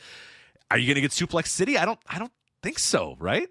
I don't think John Cena's taking a bunch of fucking suplexes. No, I don't think he's that guy anymore wanting to put his body through that. I mean, we're going to find out. Yeah, it'll be very interesting to see there. You might not know this. I had very little idea. Cody Rhodes is defending his undisputed WWE title against Drew McIntyre. That seems a little cold, right? A little chilly. This whole Cody title reign, man. What are we doing here? Not great. What are we doing here? like here for let's go over Cody's title matches so far with this title, just to show you how pretty icy in my mind so far. So here we go. Undisputed WWE title. Okay, I'm going to see how many of these you remember off the top of your head. All right? Mm-hmm. All right. So he wins the title. We're not doing house shows or whatever. Obviously, we're doing TV broadcast shows. There you go. Cage match. All right. So he wins the title, and he defends it against AJ Styles, WWE Backlash in France, May of 2024. Got stairs involved. Pretty, yeah. Remember that match? Yeah, I do too. King and Queen of the Ring in lovely Jeddah versus Logan Paul. Mm-hmm. Remember that too. Yeah. Comes back for an I Quit match against AJ Styles at Clash at the Castle 2024. I don't know if I remember that. One of them had the stairs. One of those European AJ Styles matches had the stairs. He threatened to crush his head with the stairs. Yeah. SummerSlam. Oh, I remember he was conflicted, Cody. I remember that. Yeah. No, that was definitely the I Quit match. So you don't remember the Backlash one. That was definitely the I Quit match because he was about to do it, and AJ Styles was like, all right, I quit. Yeah. Preposterous finish. Yeah. Bloodline rules at SummerSlam. Cody versus Solo Sikoa. Yeah. Classic. Instant classic. Who could forget? Bash in Berlin. God, this guy is an international traveler. He barely defends his title in the fucking Cody Rhodes versus Kevin Owens. Bash in Berlin. Yeah, it was pretty good. Solo Sikoa on Friday Night SmackDown. That was the steel cage match, Cody versus Solo. I think I was washing my hair that You missed that one? Yeah. Unbelievable. Saturday Night's main event, Cody versus Owens, Kevin Owens. Yeah, of course, Saturday Night's main event. Then they did the ladder match. They came back, ladder match at Royal Rumble. Mm-hmm. Then 2 months off. Owens died, remember? Yes. Yeah. Then, obviously, the Cena match at WrestleMania, boring as fuck. Yep. Nothing happened. And then he hasn't defended the title in 4 months. Right. Until he faced John Cena again at SummerSlam. This isn't a title reign for the history books. No. This is not that. No. And this is from, April till... he's had this title for a while now, right? Like, people might not realize the guy won the title last year's WrestleMania. So he's had this title... He's been defending it since May of 2024. Has not been a... red hot title reign. I would propose, Rich Cage, that had he won the title from Roman the first time and went right into that feud with Brock for the belt, that it would have been a hotter title reign than this title reign has turned out to be. Mm-hmm. While Roman would have still had plenty to do with his bloodline, which was still hot at that time. Uh-huh. So this is a retroactive victory lap. We were so right about that. I mean, I don't think business changes at all from any standpoint. They sell all the tickets they would have sold. No. And it would have been, and Cody's title reign would have been hotter, way hotter at that time than this title reign turned out to be. Well, either way, he's going to add to it at WrestlePalooza against Drew McIntyre. Mixed tag match, AJ Lee and CM Punk versus The Vision, Becky Lynch and Seth Rollins. I hate this shit. I every time I see a segment from this, I fucking hate it. I don't want to have to watch it. But, I hate everything about this, but sure. Yeah. It works for their fans. I'll tell you that. It works for their fans. And you brought up this point on, I think it was, I don't know if it was a Flagship Plus or maybe it was last week's Flagship, that for whatever we want to say, the marketing and promotion machine of AEW or of WWE is really fucking good because they got AJ Lee to pop a SmackDown number, and now they're treating AJ Lee like she's a main event level talent when she never was, ever. We talked about it last week. Was that last week? Okay. It's just unbelievable what they've done. Whatever week it was, we talked about, they have, success. That's promoting. I mean, she was never a big deal. So they've convinced everyone that she was a big deal, and now she's in the main event program, and it popped a number, and, they have a very malleable fan base, and it's a big advantage to have. Absolutely. So. Io Sky versus Stephanie Vakir. WWE Women's World Title match. And then the Usos. That can't be good, right? No, it should be good. It should be really good. Yeah. There's no reason that can't be good. No, it should be good. Yeah. I think people are a little over the top with the Io Sky praise this year, although that has cooled off some. But there's no reason that can't be good. No, it should be. It should be. And then the Usos. Thank God. She's not the wrestler of the year, by the way. No, I'm not God. Anybody who says that, you are... A lot of people say that. I'm not one lunch. of them. Out to lunch. Get out of here. And then the Usos finally, once and for all, teaming together again to take on the Vision team of Braun Breaker and Bronson Reed. I don't know about you. I cannot wait to see Big Jim and Main Event Jay once again on the same side of the ring. Do you think they're burning off that reunion team with it does seem, match? Yeah, it does seem like a nothing match. Yeah. I mean, you think you could have built that to something a little bigger, right? They haven't been a team in a while, so it's like. Well, we've been talking about it. Looks like, I mean, they're teasing a little Jay. I don't know if they. I wonder if they see that this doesn't have a whole lot of legs and are wondering if they should start turning Jay, because I think there's been. Well, hold on a second. The Jay thing was over as soon as he won the fake world title at WrestleMania. Right. That was them giving the fans that bone. He's not nearly as hot as he was. No. In these, so I mean, you can really do whatever you want with him now. But I mean, well, here's your proof. Here's your proof the Jay thing was never real. They brilliantly set it up. We've talked about it a million times to win the Royal Rumble, give him that fake world title win at WrestleMania. That got the fans to calm down about, when are you going to push Jay? Burr, right? He deserves it. It's his turn. Okay, here. He got his fucking turn. He deserves it. There you go. You can't argue with it because he won a Royal Rumble and won a WrestleMania, right? We all know it's bullshit and it didn't matter and and all that.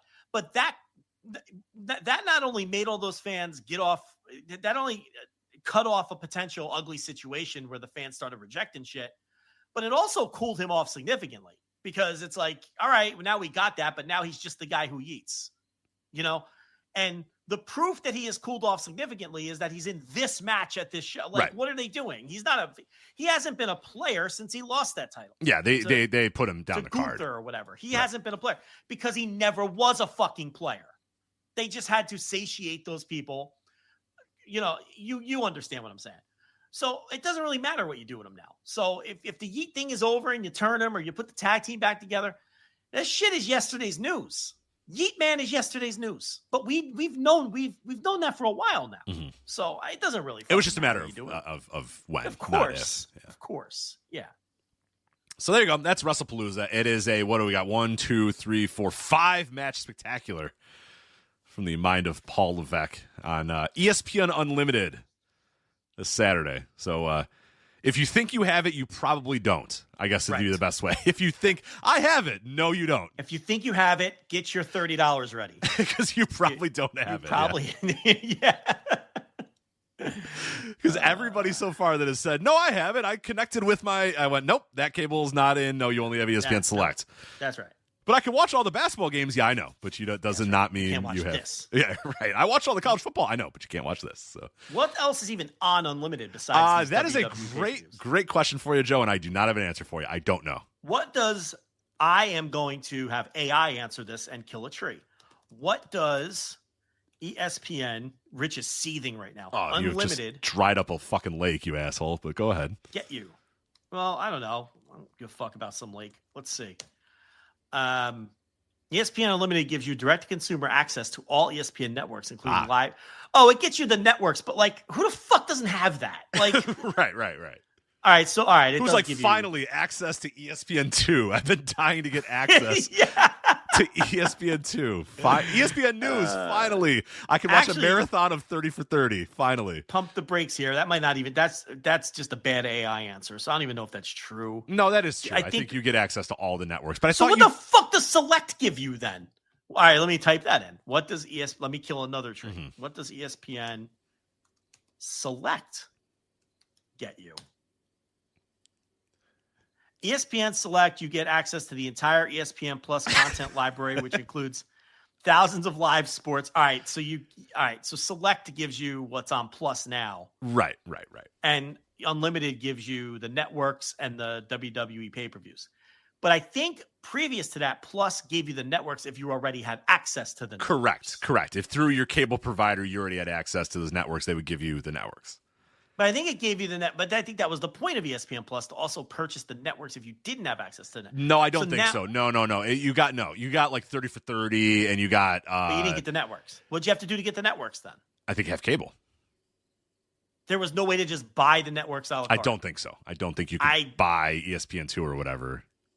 I think that's what ESPN Plus was. I thought ESPN Plus was access to sicko college football games and college basketball games and college baseball and then 30 for 30 archives. Well, let me tell you this. Every time I logged into ESPN Plus to watch sicko college basketball games, they would give me choices. Log in with your cable provider, which is the one I would take. Log in with your ESPN Plus account, and then some other bullshit. Yeah. So I think ESPN Plus gave you the networks. I could be wrong, though, because I've always just had ESPN. Mm-hmm. Because who the fuck doesn't have ESPN? Just have ESPN, yeah. How are you alive? But I don't know. We'll see. $30. I think a lot of people are going to be spending $30 they didn't expect to spend come this Saturday. Right. To watch the Paul Levesque 5-match special. AI doesn't know what the fuck's going on. The ESPN doesn't know what the fuck's going on. How could AI possibly know? That's true. You're not. See, this is confusing when you are letting the AI off the hook. You're not even mad at the AI. You're like, I'm giving it a pass on this one. Yeah. I don't even expect the AI to know what this is because nobody knows what this is.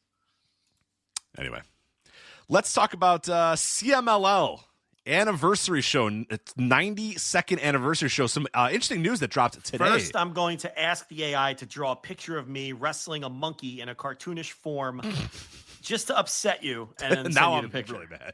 Yes.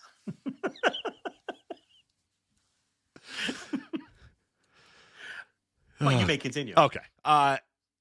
Announcement today.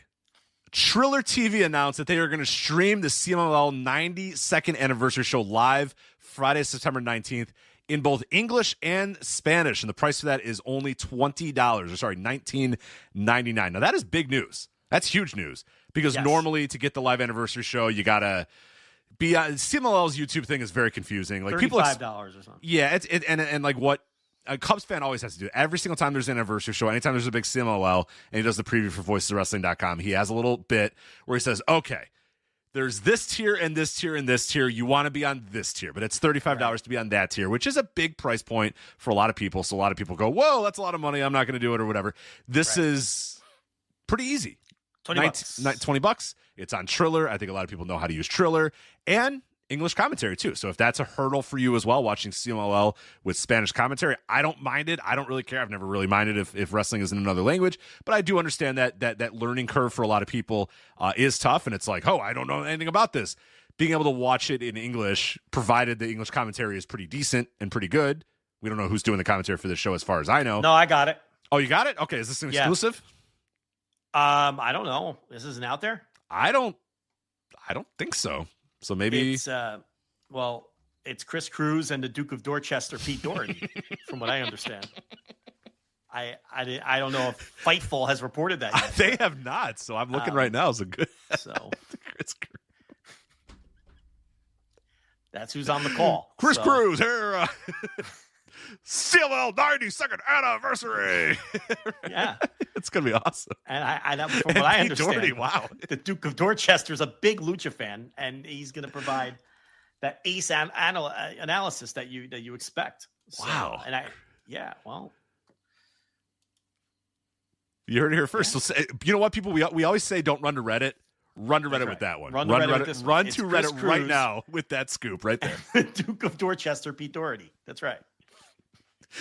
I am feverishly trying to figure out if he is still alive, Pete Doherty. Meanwhile, Jesse Collins is like, it's Dorchester, not Dorchester. Is he still alive, Pete Doherty? I thought you were going to say, is he still alive, Jesse Collins? No, I'm pretty sure Jesse is still. He hasn't submitted a column in a while, but geez. Yeah, it has been a while. Just intelligentsia. I don't think Pete Doherty's still alive. No, he is. He is. We don't know yet. You know what? I'm not going to say he is because we just found out. Remember Cowboy Bob Ellis? We thought he was alive for like 8 years. He's been dead for a long time. So because Dave would always interrupt. You know, Brian would be like, "All right," he would say a name that passed away, and then Dave would say, "Yeah, he's pretty old. He was 87, but who's the oldest wrestler that's living is Cowboy Bob Ellis or whatever. He's 95." And he would spend and then do the whole Cowboy Bob Ellis thing every single time. And it turns out the guy's been dead since December of 2018. Yeah. We've had to listen to Dave interrupt Brian mid-sentence to talk about Cowboy Bob Ellis like 27 times. Guy's been dead since the Obama administration. He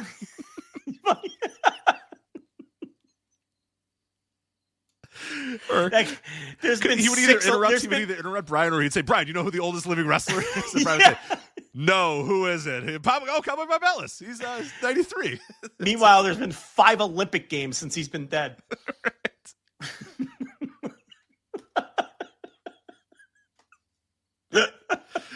Oh, it's so good. But so presumably Pete Doherty is still alive. So if you want to go to Reddit with the exclusive Flagship super fans, $10 subscribers. Well, surely Grok knows if Pete Doherty's still alive. So let's. Oh, God. Is the Duke of Dorchester, Pete Doherty, I don't even know how to spell it, still alive? Let's see. Grok will fix it for me.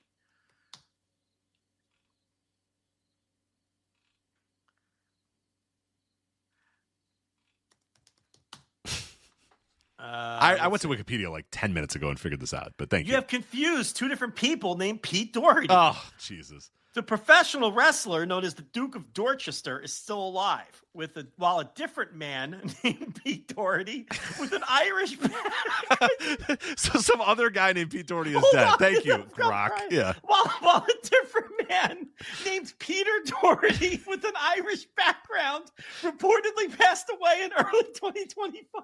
So some random dude named Pete Doherty showed up in some obituary website. Grok, I don't think I'm the one that's confused. Right. You're confused, Joe. Some man, how many Peter Doherty? There's got to be thousands of Peter Dohertys. Right. And you qualified it by the Duke of Dorchester. Yes, there's only one Pete Doherty. That's the Duke of Dorchester. And they all live in Boston, and there's thousands of them, and one of them died earlier this year, and they're giving me that. And he's of Irish descent. I'm glad that Grok let you know that a man named Pete Doherty is of Irish descent. Thanks, Grok. This gets better. God. The Duke of Dorchester. A rainforest had to fucking go away for this shit. Better. The Duke of Dorchester, Pete Doherty, alive. The former professional wrestler and TV commentator, born in 1945, is still alive and resides in Falmouth, Massachusetts. Career: he wrestled for Worldwide Wrestling Federation in the 1970s and 80s and was inducted into the New England Pro Wrestling Hall of Fame in 2010. Irish Peter Doherty, reportedly deceased. Listen, the one Irish Peter Doherty. It says Irish Peter Doherty. An obituary published in January 2025 by McMahon Funeral Home announced the death of Peter Doherty, a 48-year-old Irish native. Distinguishing factors: his profession was not wrestling. but he was survived by a wife and children. This individual is not associated with the Duke of Dorchester persona.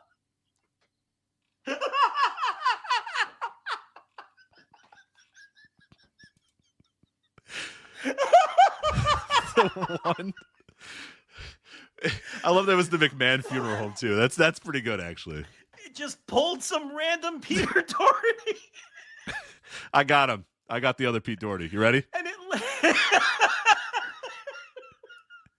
Should we read this Pete Doherty's obituary live on the air here? I got it too. Oh my God.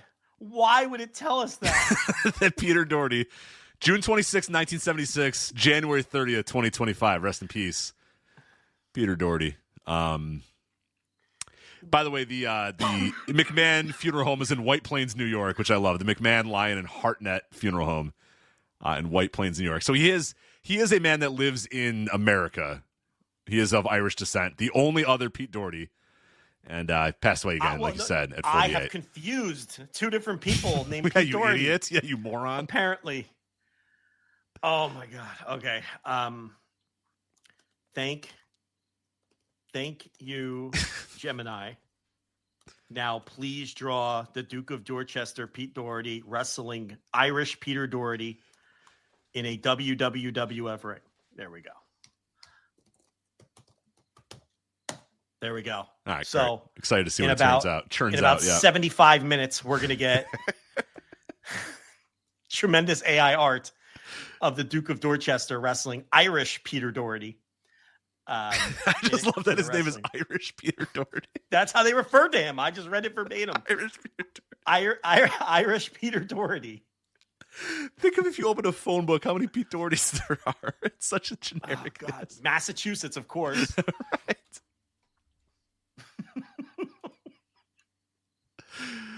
Oh my God. If you go to Pete Doherty on Wikipedia, here's the thing too.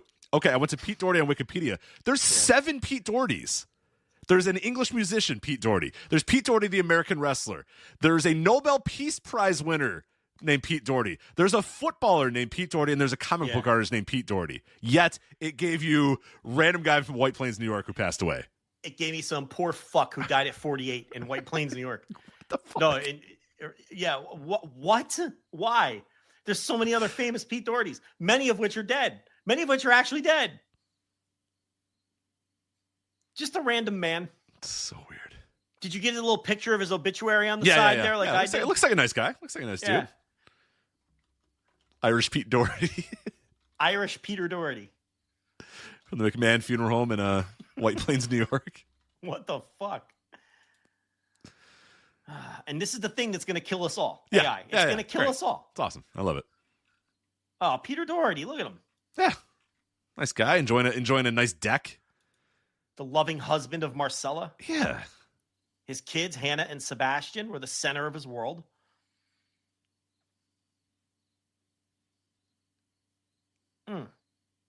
I might plant a beautiful memorial tree. Yeah, plant a tree for this guy. We should plant plant a tree. I might go to, since you killed one, since you fucking killed one to generate all this shit, you might as well plant a grove for him. I mean, we laughed at his death, which wasn't nice. No. So maybe I will click the link that says to plant a beautiful memorial tree in the memory of Peter. Visit the tree store, which Kawhi Leonard works for. So let's see. Maybe Kawhi Leonard himself will plant this memorial tree. Exactly. It's only $40. It's $40. Yeah, it's a steal. It's only $40. Now we could do a grove of 3 for $99.95. Let's just go with the $40. I'm not. Look, Pete. I didn't know you. Before 11 minutes ago. So yeah. I'll contribute. You want me to? I'll send you some money. I'll contribute to the tree. Or do you want me to plant a separate tree? We're not building a fucking forest. Okay, I'm happy to. mean, I would, I'm happy to help. You're just mad that we AI'd a lot tonight. Yeah, so now I feel guilty, so I'm trying to plant some trees. I still don't understand how any of that works, but it's fine. Yeah. I don't know how that random AI query killed a tree, but you swear it does. It's still trying to draw. It says it's busy, but it's going to have my picture of the Dohertys wrestling each other as soon as you might want to plant a grove. considering how long it's taking. I could cancel that query if you don't want to see the picture of the door. No, I mean, I'd like to. I'd like to see the picture. Well, see, you're a big old hypocrite now, aren't you? That's what you are. So I pinned the and I think this is earnest. I pinned the tree tribute. Yes. To our chat room, and one funky note says I just bought a tree, and I believe there it. You go. I believe that he did that. Yeah, a stand-up guy. You bought a tree. Yeah. Jordan Smith says,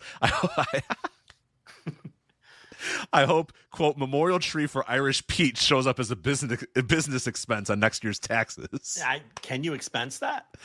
I'd say if they're or is this tribute story? What is it? Let's see here. Yeah, can you? Are you asking AI if you can? No. I'm going to go to their actual website. I'm going to ask Gemini. Let's ask Gemini. God damn it!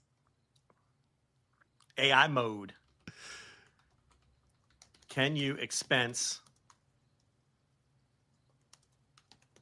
a memorial tree? I got the answer for you already, but. Well, I want to know what Gemini says. Well, see what Gemini says, and I'll see if I have it correct. But in most cases, you cannot expense a memorial tree in your personal income tax. Yeah, you can't. Yeah, it's memorial gift purchase is different than a 503 or 501c3.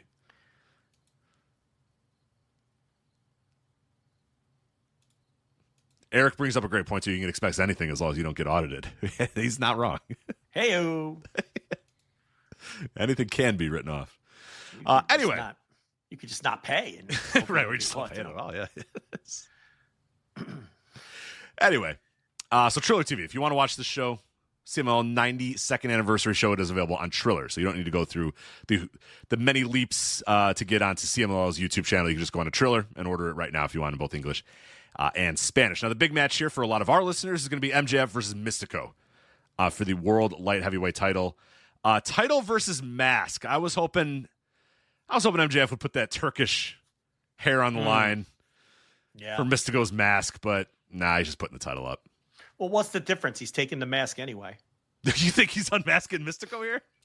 I'm loaded with hot takes today. That is a hot one. That's a spicy one there. It's the semi-main event, by the way. So Cubs fan has the list of matches. It is the semi-main event. Does that hurt or help the potential? I don't think it makes a difference. You think he's swiping that mask off? Oh, you mean for the no, I mean for business I meant it doesn't make a difference. Oh, I thought you were like, well, now I don't know. Yeah. No. You think Mystico's going to stand in the middle of the ring and let me see the shoot name of Mystico. Don't tell AI, I already found it.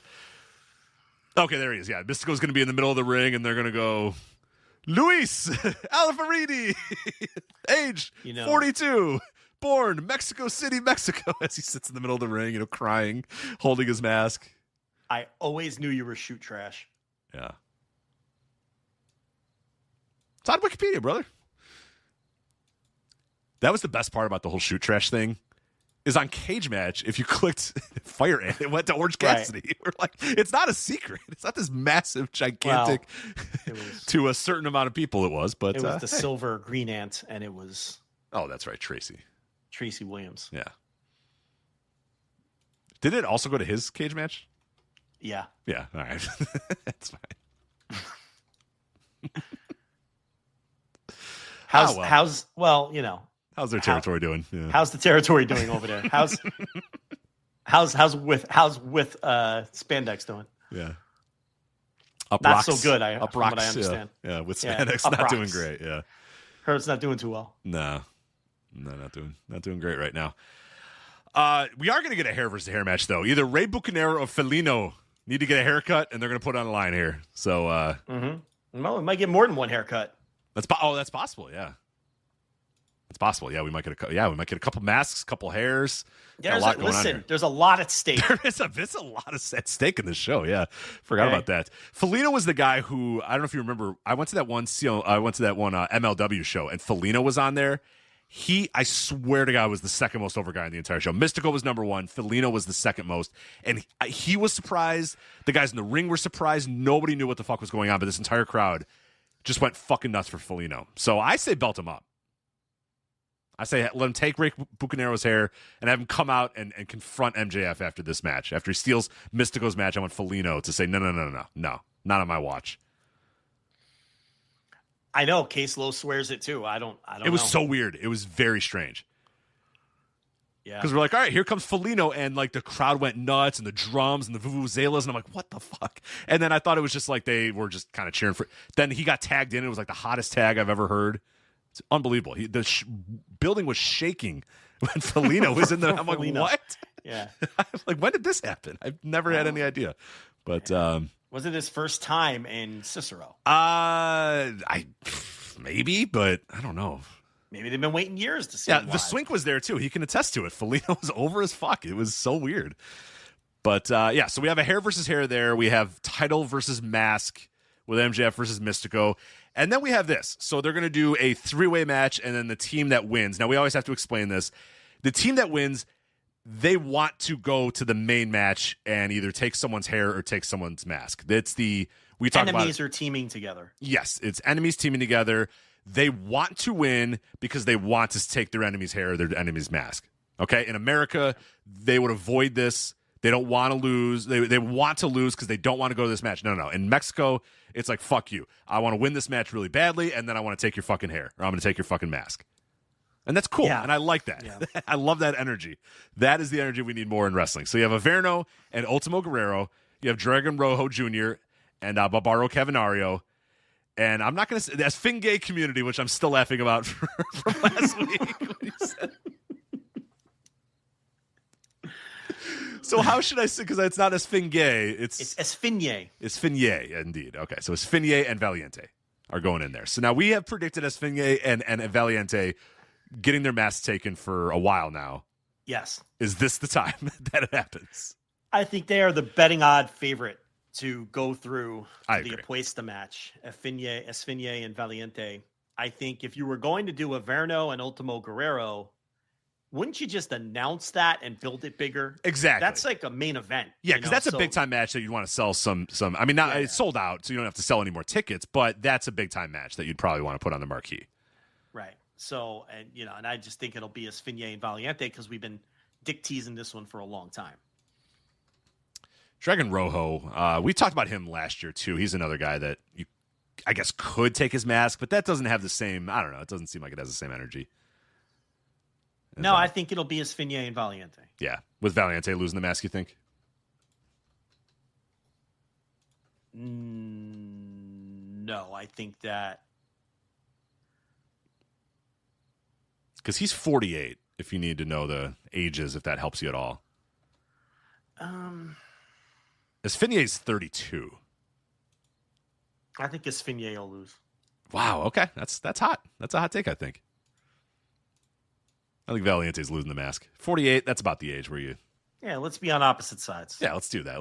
It's gonna be our new thing. We're just gonna do the first take style where we just decide to take opposite ends of it. But yeah, I don't know. I think that'll be fun. I mean, I love that energy. I love the energy of going to win a match with your enemy to go on to the other match to then take their mask or whatever. That just absolutely love that. So that'll be cool.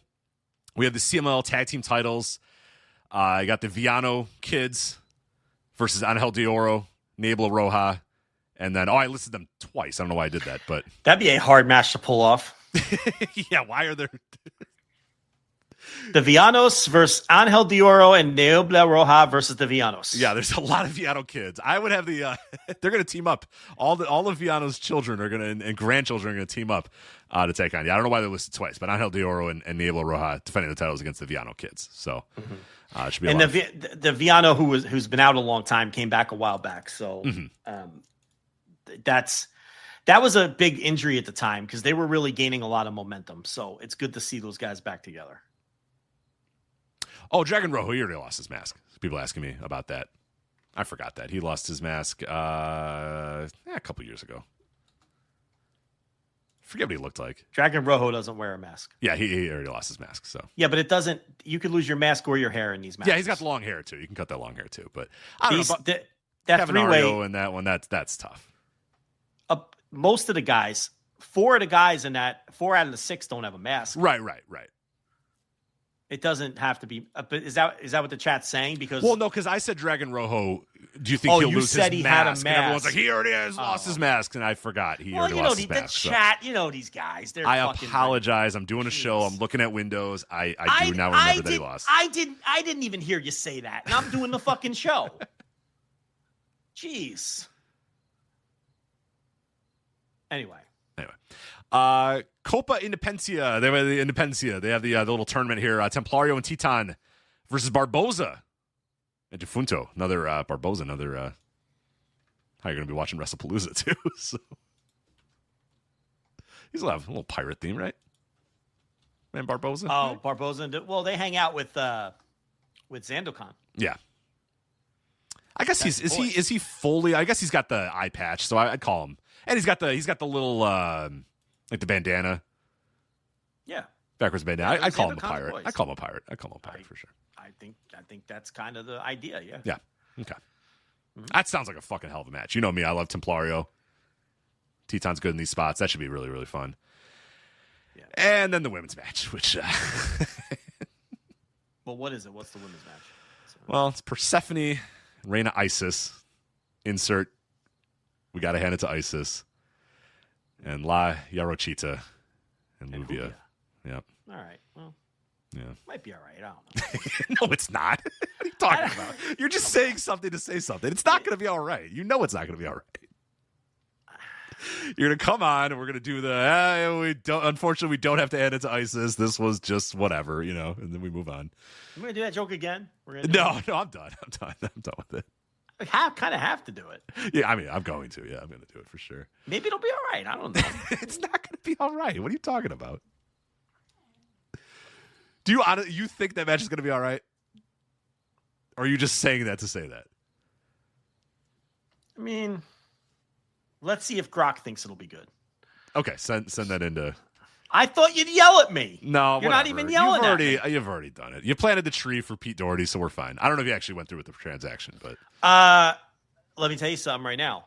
Okay, the tree is in fact officially been planted, sir. Well, thank you.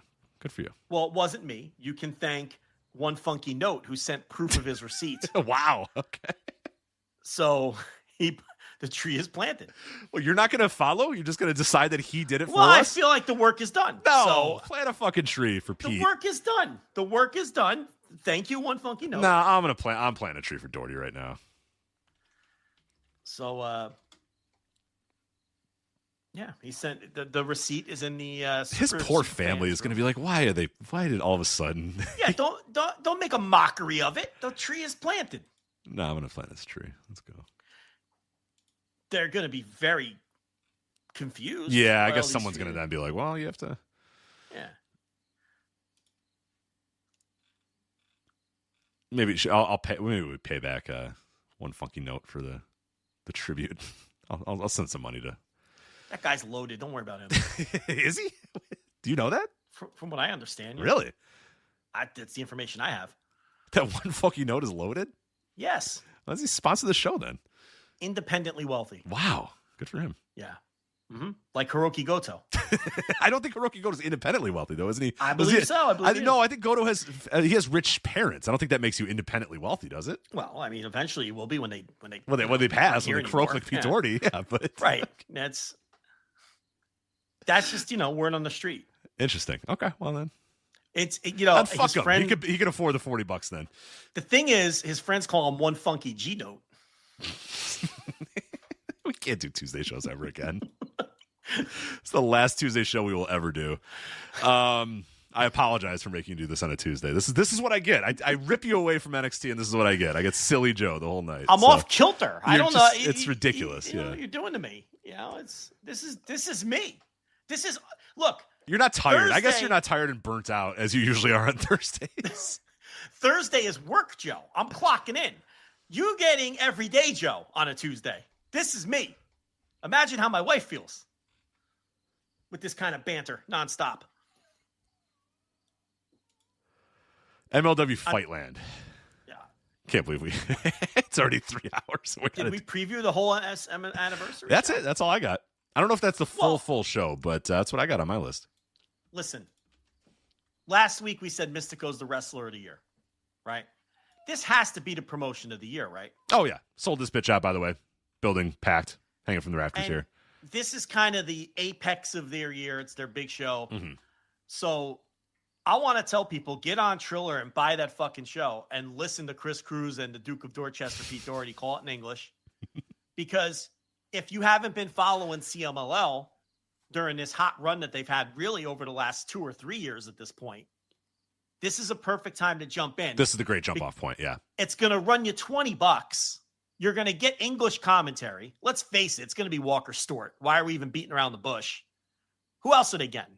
And you know he'd love to do it. Case Lowe and Rocky Romero. It's not Case Lowe and Rocky Romero. It should be Case Lowe and Rocky Romero, but it is not. So it's probably Rocky. It's probably Rocky and Walker, right? That would make a lot of sense. I think that makes sense. That would make a lot of sense. But this is the time. Like, if you've been hearing us talk about CMLL for 3 years, if you've been seeing all the online chatter, if you've liked what you've seen from the AEW cameos and those sorts of things, this is a chance to see their biggest show of the year. And it's a chance, if the English is a barrier, feels like conversations we had in like 2014 over New Japan. But like, if the English is a barrier, it's been removed for you here. So jump in on Friday. What is it? Friday night, Friday night. Yep. Yeah, it's not even interfering with the other shows this weekend. Loaded ass Arena, Mexico, hot crowd, anniversary show, this promotion celebrating 92 years in business in this legendary wrestling building, English commentary, which should be a great show. I mean, all those matches sound good. I did miss a trios match. This trios match sounds awesome as fuck, too. Dorada, Mascara Dorada, Neon, and Atlantis Jr. versus Volador Jr., Hechicero, and Zendokan Jr. I didn't even know they were doing that match. That even helps more. That match fucking sounds awesome. How many matches are on this fucking thing? This is a lot of matches for a CMLL show. 1, 2, 3, 4, 5, 6, 7, 8. 8 matches? 8, yeah. Holy shit. So, no, my point is, like, you could justify the $20 here. Like, the promotion that obviously it might end up being promotion of the year. I don't see why any big-time wrestling fan, especially with the state of wrestling right now, wouldn't throw down $20 for this on Friday. Let's face it, none of you are like having sex or anything on Friday. Just fucking watch the show. Good Lord. Okay? Look, most of you are married. The rest of you, come on. What percentage have hot plans this Friday? Watch the CMLL. Cancel your plans. It's a great opportunity, Rich. It is. It really is. Not everyone lives across the street from the Napersville couple. That's all I'm saying. Are you insinuating you will not be watching this on Friday? You're saying, like, hypothetically, Napersville couple. I'm watching it. Okay. I'm watching. All right. Hell yeah. You all right over there? I'm excited. Okay. Well, I know you're excited about MLW Fightland, but... we got another hour to go. I'm No, not an hour. I'm not going to talk about MLW Fightland for an hour. Are you fucking kidding? How you know I don't have a mystery topic? I hope you don't have a mystery topic. I don't want to go another hour. This would be the week where you'd have a mystery topic. MLW Fightland. Let's jump right to the main event, Joe, because this was a monumental moment in MLW history.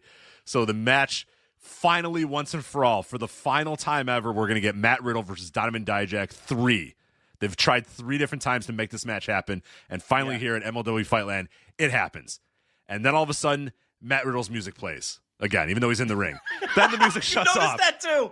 And then Matt Kruger's music plays. And then Matt Kruger comes out with his contract and execute. No, he didn't execute it. What did he do? They have a word for it. It's not cash in. It's not execute. They have their own little pet. Fuck, what was the word? I meant to write it down and I forgot to. But yeah, so Riddle's in the ring with Dijak and they're getting ready. And all of a sudden, dink, dink, dink, dink, dink, dink, dink plays. And Riddle's like, what's going on, man? And all of a sudden it stops. That's my music, man. And then Krul's music starts. I'm like, oh, okay, they just hit the wrong button. So then Krul came out and executed his contract, cashed it in, activated his contract. It was activated. Yes. Activated. He activated his. Well, see, if you say, listen, here's the thing. If you say he activated it, no one will get confused and they'll think it's your original idea. Right.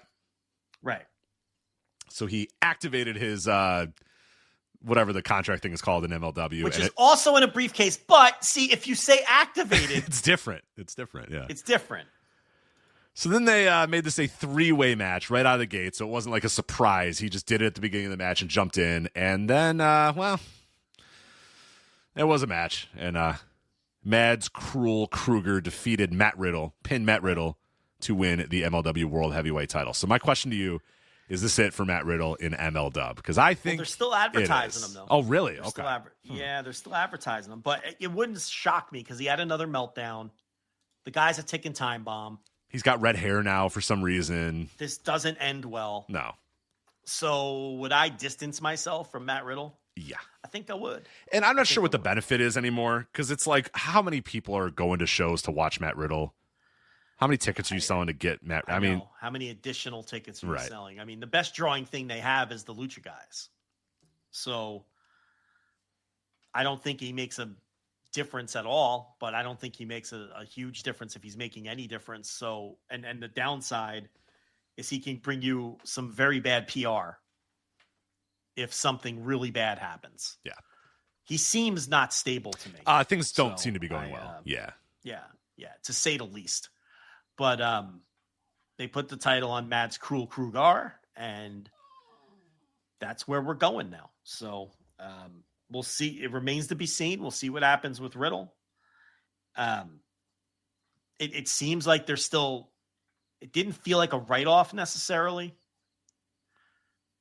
But if it were me, I think I'd cut bait. But I don't know what kind of he might be under contract. I might have to pay him anyway. I don't know what the deal is. Yeah, I'm not sure. I thought it was notable that Kruger did pin Riddle and not Dijak, so that led me to believe. And then obviously the post match is all about Hammerstone moving up the ladder. So I think there was enough. To me, there was enough upward mobility from different guys on this show from MLW that I thought, this seems like we're done with Matt Riddle now. We don't really need him anymore in this ecosystem. If he's not the champion, what are we going to do with him? So whatever, he's not the champion anymore. It'd be the perfect opportunity. If you're in old school territory, this would be the time to say, hey, okay, you had your little run, you lost the title. Thank you for your time. We'll see you. Now we're going to move Hammerstone up. Kruger is going to be our champion.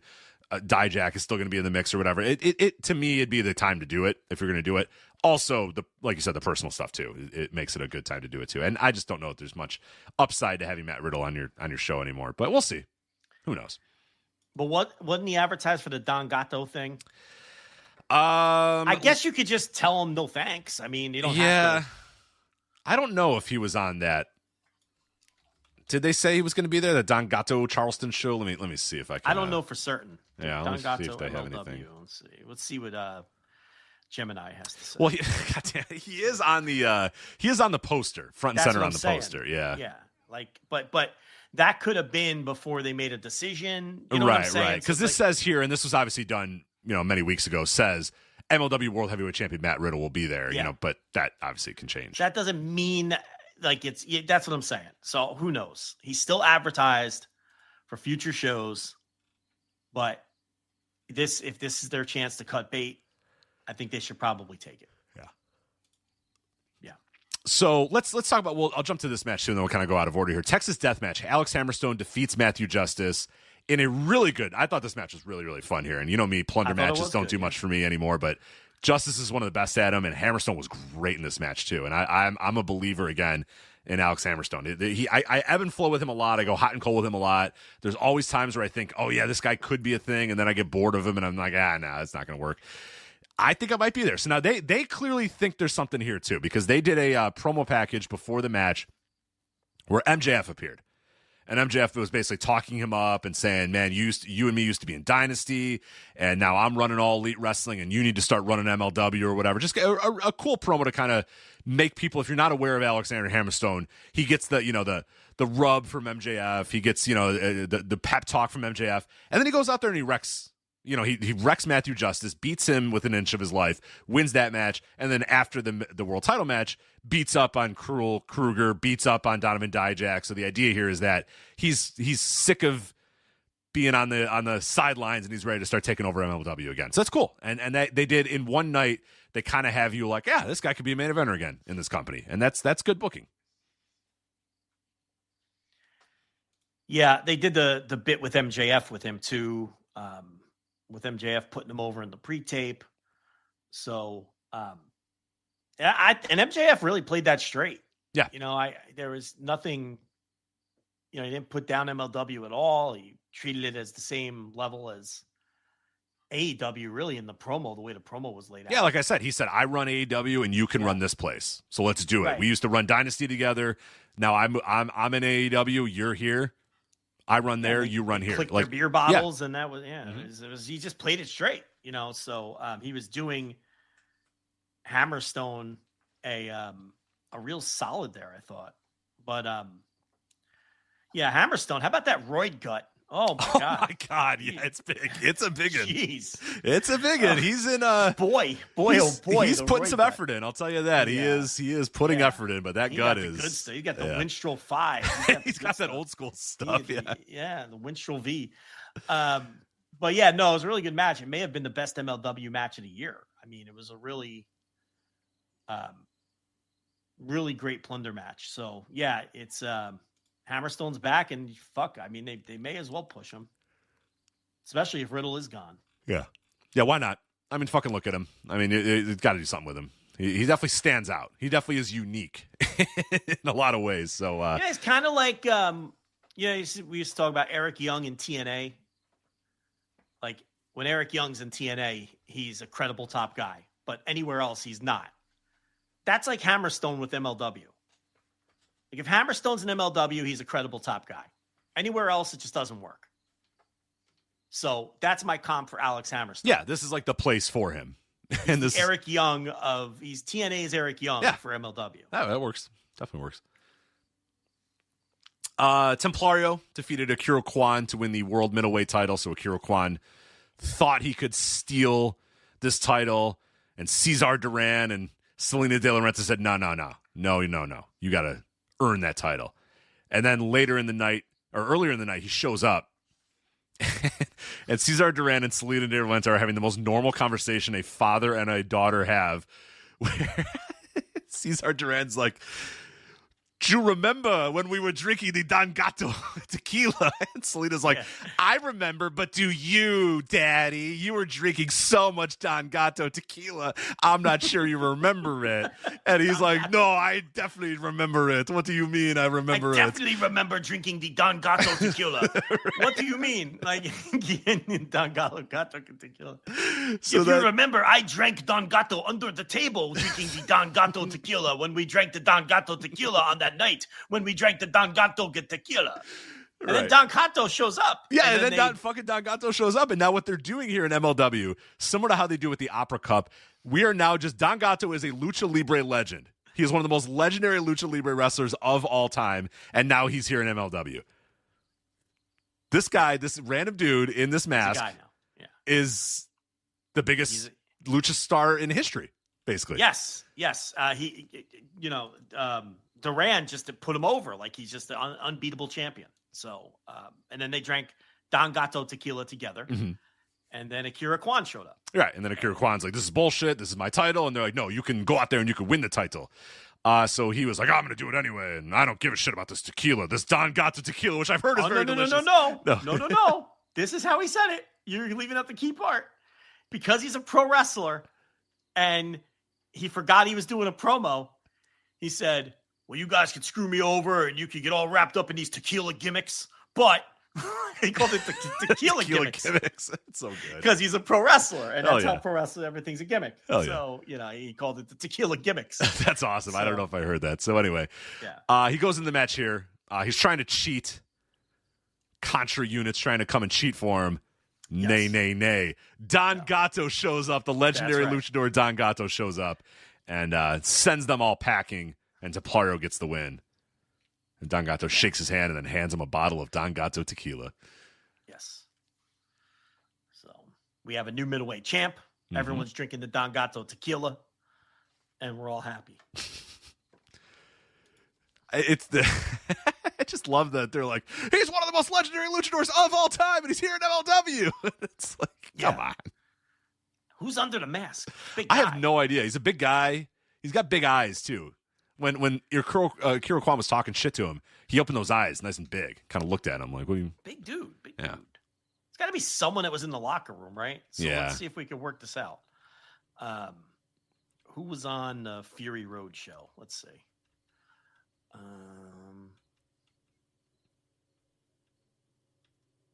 Nobody really fits. I know. I've been trying to figure this out earlier too, but nobody really fits. I don't know who it is. Yeah. He's got to be a worker though, right? Did he do any moves or did he just get in the ring? Nah, I don't know if he did much. Yeah, see, I wonder if he's not even a worker. Maybe he's not a worker. Why would you not use a worker? I agree, but Yeah, I don't know who Don Gato This is. show was in Texas. I could sniff around and see if they brought somebody in just to. Oh yeah, work your Texas connection. It might be some indie guy who just, Then he'll be 6 inches shorter when we're in South Carolina. right. Yeah, it's just He'll be a black guy in California. Right. He's mysterious Q in Texas or right. California. Yeah.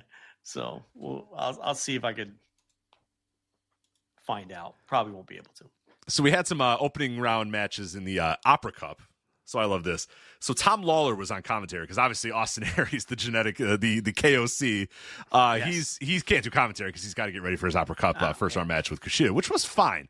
Tom Lawler and Joe Dombrowski was a very good professional commentary team. I like the team a lot. So they did the thing where they're talking about the Opera Cup, and Tom Lawler goes, the Opera Cup, the legends that have held the Opera Cup, Joe, the names are numerous. George Hackenschmidt, Stu Hart, Mystico, and then he goes right to like the current MLW guys, and I'm like, what happened? Who won between 1949 and 2020? So you gave me like 1880 to 1940, and then nobody until 2019. Like, who was in between there? Who was in between that won the Opera Cup? But they weren't legendary names. No. Did Don Gato ever win the Opera Cup? They may as well just slip them in there. And then the best part too is as these men are, it's Ultimo Guerrero and it's Finier, and they're talking about how Mystico was the very first luchador to ever hold the Opera Cup. And Tom Lawler's like, honor. It's a huge honor. And Tom Lawler, who's a former Opera Cup winner, yes, he is like, I mean, it changes your life, Joe. It changes your life to win the Opera Cup. Listen, that's Tom Lawler's job. I love it. It's so good because we talk about this. That's what promoting is, and MLW does it so good. Court Bauer getting his press releases reported by news websites every week. And these guys just going out here and telling you the Opera Cup is the most important trophy in professional wrestling. Yeah. And they do. And they tell you all about it. They tell you. Every time. It changed Tom Lawler's life. It changed his life. Ultimo Guerrero moves on in the... I thought that match kicked ass. It did. Oh, yeah. Oh, so good. Ultimo Guerrero, I'm telling you, once MLW strapped up Ultimo Guerrero, he's become like one of the best wrestlers in the world. Not that he wasn't already. Now, people are going to say, he was already good. I know he was already good. He has leveled up, Ultimo Guerrero. He is so enthused. He works really hard on these shows. Yes. It's insane. And I don't know if I've ever seen Esfinier have a match this good. I've seen Ultimo Guerrero have matches better. Of course. But I've never seen Esfinier have a match this good. This match, like, legitimately rocked. Yeah, it was absolutely I thought phenomenal. This was one of the better MLW shows they've had. It was. It was a really, really good show from top to bottom, for sure. Well, I didn't love the main event, and I know there's another match that you didn't love. But I liked Hammerstone and Justice, and I liked Templario and Akira Kwan. We'll talk about that. Following your pace, sir. We'll get there. Another Opera Cup, another prestigious match in the Opera Cup. Zenocan Jr. versus Blue Panther Jr. As you pointed out, Zenocan is coming into this match with a bum knee. He heard it on the Friday Arena Mexico show, right? And a lot of people were wondering. In the tag match against Brody and Bandito. Okay. Did you see that? I did not see the match yet. No. Was it any good? No, because he got hurt, and then so he they were. It was questionable whether he could even go. So it was like 2-on-1, and then he did limp around. It was just, it killed the match. That stinks. Well, he somehow showed up for this booking, and then, I mean, he was limping. You could tell he was hurt, but I don't know. He tried harder than I would have tried if I blew my knee out a couple days prior. Yeah, it just didn't work. I mean, this match wasn't very good because they kept it real short, and he had his boys with him though, because I think they wrestle on the taped portion of the Barboza and Disfood we just talked about. Yeah. Those guys are wrestling on Fury Road. Fury Road, yeah. They're on the Fury Road because it's a 6-man. It's the 3 of them against Atlantis, Blue Panther, and Diego Hill. So that's why they were there cornering him. Mm-hmm. But yeah, it was just, he was very clearly not himself. in the match. All right, so then we go to the MLW Women's World Featherweight title match. The old kaiju there, the biggest kaiju, Shoko Nakajima versus Yuki Kamifuku. Yuki Kamifuku, honest to God, is one of the worst wrestlers I've ever seen. She is, I don't know how she got out of the dojo. She is the absolute fucking drizzling shits. She is so bad. And this is twice now that she's just been beyond awful. I mean, she can't do anything. Everything she does looks like she just started learning yesterday. And Nakajima's fine. I have no issues with Nakajima. I thought she was great in this match. I thought she did as much as she possibly could to make this match good. I thought this was, well, and I've seen Shoko Nakajima a lot.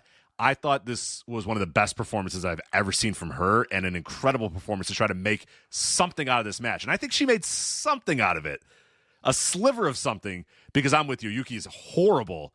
And Shoko had to have God, she's so bad. She's a step behind on everything. She doesn't know what she's doing in the ring at all. And poor Shoko Nakajima is trying whatever. And then just decided, I'm just going to do a bunch of crazy shit. And hopefully that'll get over. And it did. And the crowd started getting behind her because she was just doing a bunch of crazy shit and a bunch of crazy dives. And just deciding, I'm basically working with a fucking broomstick here. But I'm going to make this match pretty good. And I think Nakajima did a very, very good job of making this something, because this could have been an absolute disaster if she never. Does Kamifuku have any reputation in Japan? I'm not aware of any that she has.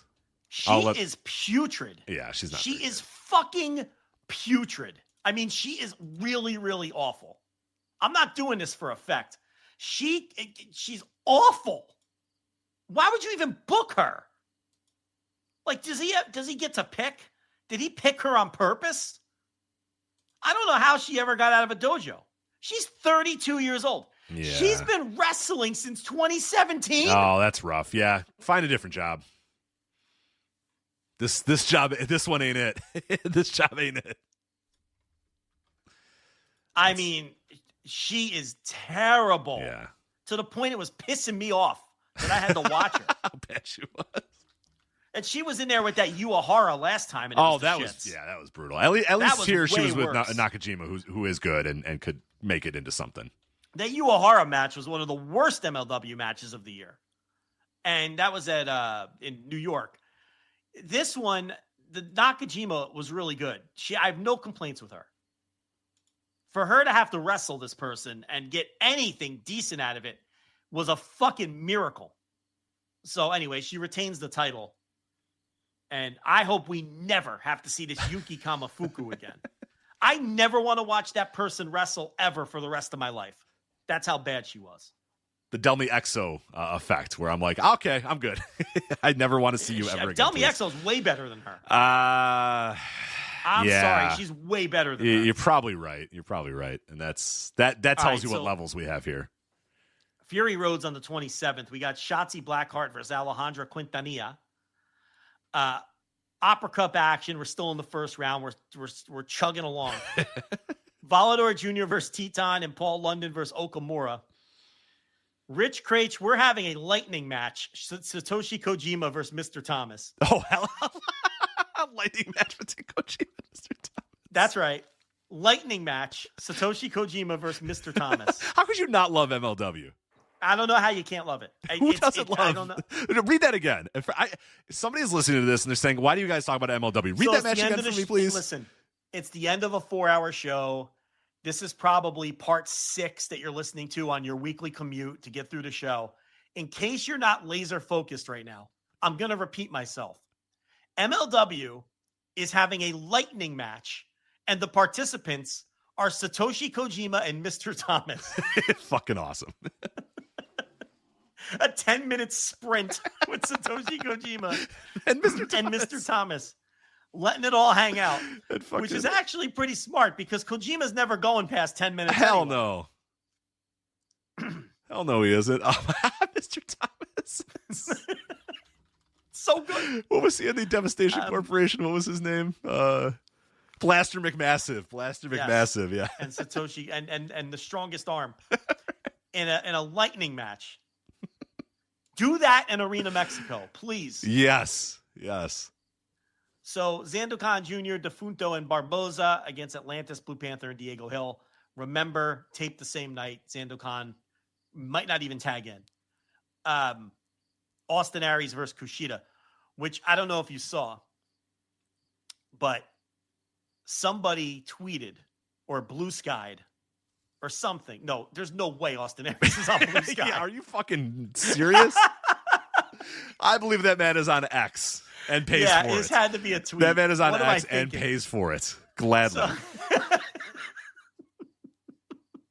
So anyway, somebody tweeted, God damn it, Austin Aries is still great at wrestling, because I guess they were there. Didn't tag him. He finds it. He quote tweet. Yes. He finds it. How can you not love this guy? Vanity searching on the dredges of Twitter. Vanity searching in 2025 on that app. This man had a singles match that hasn't even aired yet, which means he knows that only like 800 people saw it, or however many people were there. And he still vanity searched to see what people were saying about it. And the guy goes, Austin Aries is still a really good wrestler. Fuck. Right? And here's what Austin Aries, Daniel Healy, he quote tweets it. And he says, someone sent me this tweet. Jerk off motion. Yes, of course. Someone sent it. I didn't want to look at this, but someone sent it to me. It's so good. And it made my night. Sorry to disappoint, John. Maybe we should make this into a shirt at MLW. Hashtag KOC. Yes. Hashtag the last real magician of pro wrestling. Hell yeah. Hell yeah, Daniel Healy. I love the sorry to disappoint you. John said with such disdain. It's typed, so we don't know the tone, but you know the tone, right? You know the tone. Sorry to disappoint, John. You know the tone. So what an amazing fucking tweet. That's 2 weeks in a row. We have amazing Austin Aries tweets. People think this is shtick. It is not shtick. I want this man to win the Opera Cup. I want this man to win the MLW World Title. I want the full Austin Aries KOC redemption arc. That's what I want. And I hope we get it, because this guy's just on fire lately. He's just absolutely on fire. Someone sent me this tweet. Yeah. I love the look. That energy. There's so much good, fun energy about these Aries tweets. Like, you have to appreciate. Someone sent me this tweet. No, he vanity searched it, and it made my night. AK, yes, it upset me. Sorry to disappoint you, John. Said in this absolute dismissal. Maybe we should make this into a shirt, MLW, and then the hashtags. I mean, that energy is incredible. Incredible energy. Nobody has this kind of energy in wrestling anymore. Nobody. And we need it. We need this energy. He's going to win the Opera Cup. He's going all the way. I'm going to look at my bookie and see if we can get odds on that. What I can get on Austin Aries winning the Opera Cup. On my bookie, see if it's up there in my bookie. If we had the same relationship with my bookie that Bill Simmons has with DraftKings, we can get them to put those odds up. We could, yeah. Because he does that all the time. He thinks of shit he wants to bet on, and then he gets in contact with them, and they put up odds for him. That's some kind of stroke. It's also a sickness, but it's some kind of stroke. Yeah, it seems... You're yawning. I'm You're tired. literally yawning. I hate to say it. Now I'm ready to go. I'm full of piss and vinegar over here. You're all fired up about Daniel Healy. You got some energy out of you. You want to do a Flagship Plus or something after this? Got a lot of energy. Stretching. How do you live like this? I woke up like 4 hours ago. Oh, well, that's how. Yeah, I guess that's one way to do it. A couple Coke Z's and a nice 2 p.m. wake up time will get you. Let's go. Get you fired up here. But that was MLW Fightland, a very enjoyable hour and 40-minute show as per usual for MLW. So I can't quit this promotion. There was a couple months ago where I was like, I think it's over, but it's not. We're back. We're fucking back. No Bischoff. Well, look, this was a good show. It's a very good show. It was a good show. A very good. Let me reel it down. It wasn't a very good show. It was a good show. No, it was a good show. Yeah, take it easy. Pump those brakes a little. Yeah. Take it easy, Court. It was a good show. Very good. Very good. What am I talking about? It was not. All right, that was MLW Fightland, and that you know what? It's like my third favorite promotion right now. MLW. Oh God, honestly, yeah. That's the state of pro wrestling. It really. It's my third favorite promotion. Is it my third favorite promotion? It might be. Well, I prefer it to Noah and All Japan. I don't watch Dragon Gate. I mean, you might have Dragon Gate ahead of it yourself. Yeah. I mean, I just watch the Rex. I can't. I enjoy it way more than I enjoy New Japan, if that makes any sense to you. I earnestly enjoy it more than New Japan. Yeah. I like earnestly. The time investment, you got to think of the time. It's like an hour and 40 minutes of your life every couple of weeks. That's not bad. Yeah. And it's funny intentionally and unintentionally sometimes. Well, look at it this way. This show we just watched was good. What's the last good All Japan show you saw? Oh, Jesus, yeah. With any amount of energy or something. And this had a hot crowd, too. The crowd was into it. The wrestlers seemed like they fed off the hot crowd in North Richland Hills, Texas, or whatever the fuck. So, yeah, it was a good show. It's a good show. Yeah. It's available for free on YouTube, too. So go check it out on the YouTube. But, all right, that is it for us here on the Flagship. FlagshipPatreon.com for all of our bonus content. Got a bunch of stuff going up there. I got a brand new episode of Change the World, going back and watching AEW All Out 2020. You have, of course, the Thursday Dynamite reviews. There was just a Flagship Plus a couple of days ago. We launched our Wrestling Observer newsletter, Hall of Fame content with a free show that you can sign up for free and listen to, and then obviously upgrade if you want to listen to the other Hall of Fame shows, both past and coming up very soon. So that's a lot of stuff up for you guys right now at FlagshipPatreon.com. And as we mentioned, this Saturday, after All Out 2025 Instant Reaction Live, that'll be available on the $10 tier. $10 tier for AEW All Out 2025 Instant Reaction Live. That'll be happening Saturday, whenever the hell that show ends, at whatever random time it does end. So I guess I had it pegged for like 7 p.m. Central, but I don't know if it's probably not going to be that. It'll probably be 8 p.m. Central or something. Who knows? We'll see on Saturday. But just whenever the show's done, we'll get on there pretty soon after and go live and talk about it. Instant Reaction Live. But yeah, that is it for us. That is Joe. I'm Rich. We'll talk to you next time. Take care. Bye. Hello, everyone. My name is Taylor. And I'm Kelly. And we are the co-hosts of Jumping Bomb Audio, the #1 show all about the world of Joshi Pro Wrestling. Every other Monday, we're coming at you with news, show reviews, and previews of upcoming Joshi action. So whether you're just getting into the scene or you've seen it all, this is the show for you. Check us out on the Voices of Wrestling podcast network and wherever you get your audio. Hey kids, Jeff Hawkins from Shake Them Ropes here, and for almost 15 years we have been part of Voices of Wrestling. Myself and Chris Novembrino give a review of that week's news, the lazy river of wrestling criticism of that week's WWE and AEW, and then Vader Club, where we watch something from one of our past, or something we may have missed. Smart, snarky, and sometimes serious, but not always. That's us, and if that's your vibe, we'd love to have you listen to Shake Them Ropes every week on the Voices of Wrestling podcasting network.